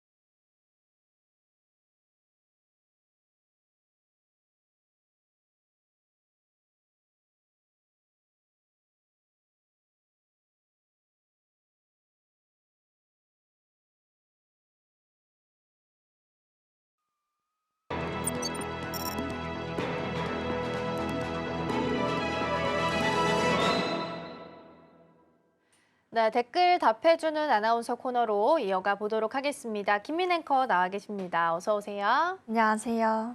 네, 오늘도 댓글들 살펴보면서 투자 고민 해결해 보겠습니다. 첫 번째 댓글 화면을 통해서 함께 만나보시죠. 네, 오늘의 첫 번째 댓글입니다. 전력망 ESS가 결국 게임 체인저가 아닐까라는 댓글이고요. LG 에너지 솔루션, 삼성 SDI 이렇게 두 기업이 나란히 북미 최대 재생 에너지 전시회에 참가한다는 소식이 좀 들려왔습니다. 도대체 이번 전시회가 어떤 의미를 갖는 건지가 궁금하실 것 같거든요. 설명 부탁드릴게요. 네, 이번 전시회의 경우에는 9월 8일부터 11일까지 이 미국 라스베가스에 열리는 이 아리플러스 2025가 되겠습니다. 구체적으로 설명을 드리자면 이 북미 최대 규모의 재생에너지 박람회로 올해만 해도 1,300여 개의 글로벌 기업이 참여할 예정인데요. 특히나 배터리 업계는 이 최신 기술과 정책, 또 비즈니스 트렌드를 한눈에 볼 수 있는 자리이기 때문에 글로벌 펀드를 가늠하는 무대라고 볼 수 있겠습니다. 먼저 LG 에너지 솔루션의 경우에는 이 북미 내 배터리 관련해서 또 전 밸류체인을 직접적으로 구축한 강점을, 또 삼성 SDI의 경우에는 현지 생산과 안전성에 초점을 맞춘 다양한 제품들을 공개하며 IRA 시행 이후에 또 강화된 현지화 흐름에 발맞춘 전략을 함께 강조하고 있는데요. 이번 전시회는 아리플러스 2025로 이 9월 8일부터 11일까지 미국 라스베가스에서 열리게 됩니다. 이름 그대로 북미 최대 규모의 재생에너지 전시회고요. 올해만 해도 사실 다양한 기업들이 참여하기 때문에 이 재생에너지와 배터리 업계의 올림픽 무대라고도 불리고 있습니다.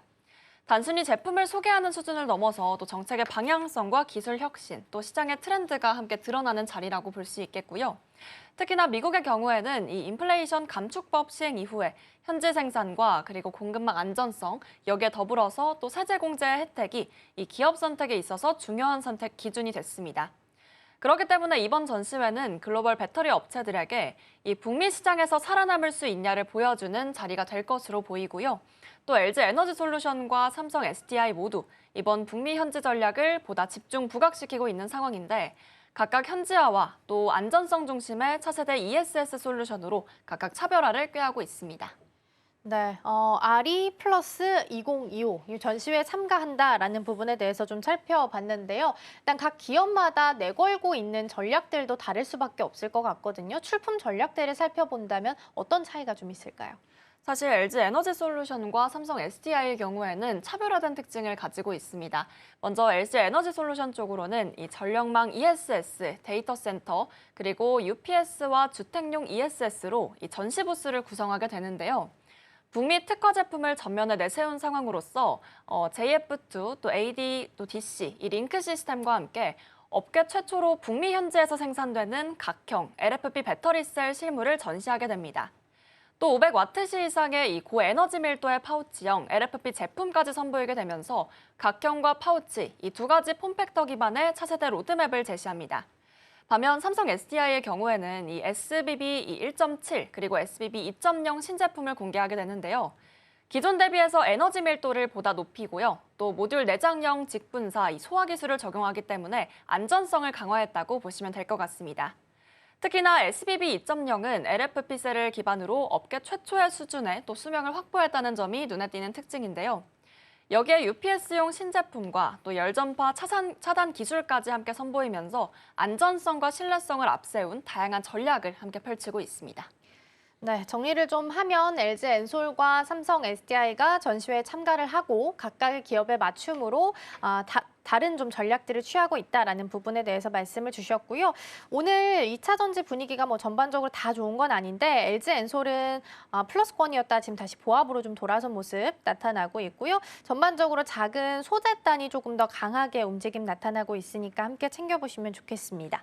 자, 그럼 이어서 두 번째 댓글도 화면을 통해서 함께 만나보시죠. 네, 오늘의 두 번째 댓글입니다. 셀트리온처럼 코스피 가서 기업 가치 재평가 받길이라고요. 알테오젠 관련한 내용인데 오늘 알테오젠 흐름이 굉장히 좋긴 합니다. 일단은 코스피 이전 상장에 대한 이야기가 이전부터 나왔었는데 회사 측 입장은 시간을 좀 달라는 쪽이긴 했거든요. 근데 전반적으로 좀 정리가 되면서 주가도 좀 고르게 오름세를 시현을 하고 있는 것 같습니다. 업계에서는 이 내용에 대해서 어떻게 판단을 하고 있을까요? 이번 알테오젠의 결정에 대해서는 K바이오 전체적으로 메시지를 던지고 있습니다.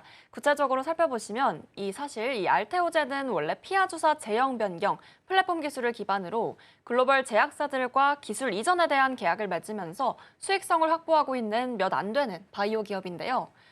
즉 돈 버는 바이오 이런 확실한 모델을 만들어냈다는 점에서 업계 내 상징성이 큽니다. 벤처에서 출발해서 코스닥 대장주에 올랐고 또 이제는 코스피 이전으로 글로벌 투자자들에게 존재감을 넓히고 있는 겁니다. 실제로 코스피에 상장을 하게 되면 이 국민연금과 연기금, 또 보험사 같은 장기자금과 또 패시브 펀드의 자금 유임이 수월해질 것으로 보이는데요. 일부 기관은 코스닥 종목에는 아예 투자할 수가 없는 규정도 있기 때문에 코스피 이전 자체가 또 수급 환경을 근본적으로 바꿔놓는 효과가 있을 것이다 라고 예상하고 있다고 합니다. 또 여기에 글로벌 제약사와 협업을 늘리고 있는 알테오젠의 입장에서는 이 코스피라는 브랜드가 해외 파트너십 신뢰도 제고에도 큰 도움이 될 것으로 보입니다.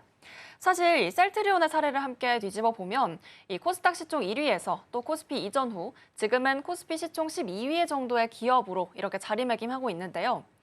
알테오젠 역시도 제2의 셀트리온으로 불리면서 이 기업 가치를 재평가받을 수 있다라는 기대감도 커지고 있습니다.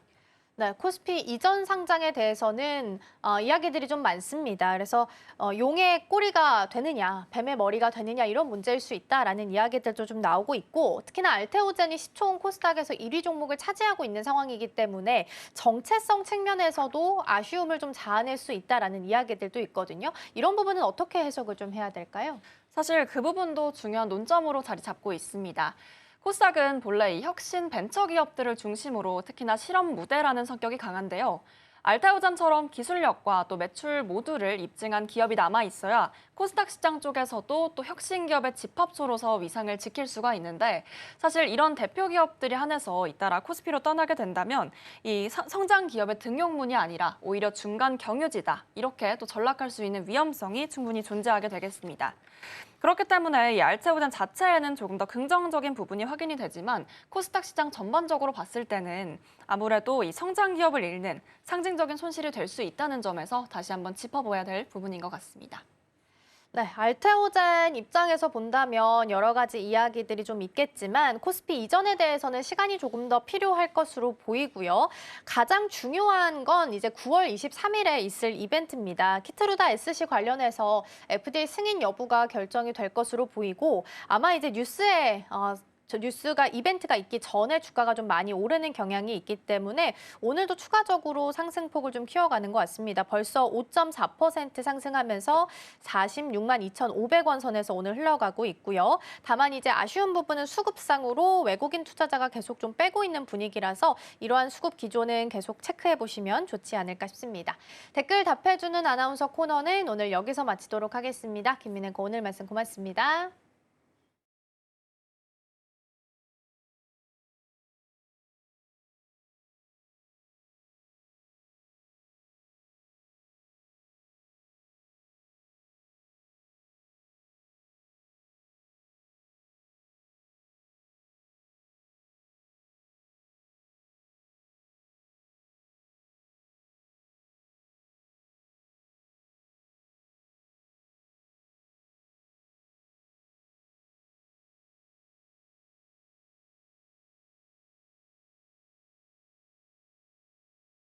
네, 오늘 코스피 시장 그리고 코스닥 시장 모두 다 약보합 정도 지나가고 있고요. 특히 코스피에서는 외국인과 기관의 쌍끌이 매도가 나타납니다. 다만 아직 규모가 그렇게 크지 않다라는 부분은 다행인 것 같고요. 선물 쪽에서는 2,000계약 넘게 매도가 나오고 있기 때문에 오후장에서의 흔들림이나 하락폭이 어디까지 갈 수 있는지가 가장 중요한 포인트가 될 수 있겠습니다. 저희가 방송 중에 제공해드린 정보는 투자 판단을 위한 조언일 뿐 해당 종목의 가치와 수익률은 보장하지 않습니다. 저희는 내일 더 다양한 소식 준비해서 돌아오겠습니다. 시청해주신 여러분 고맙습니다.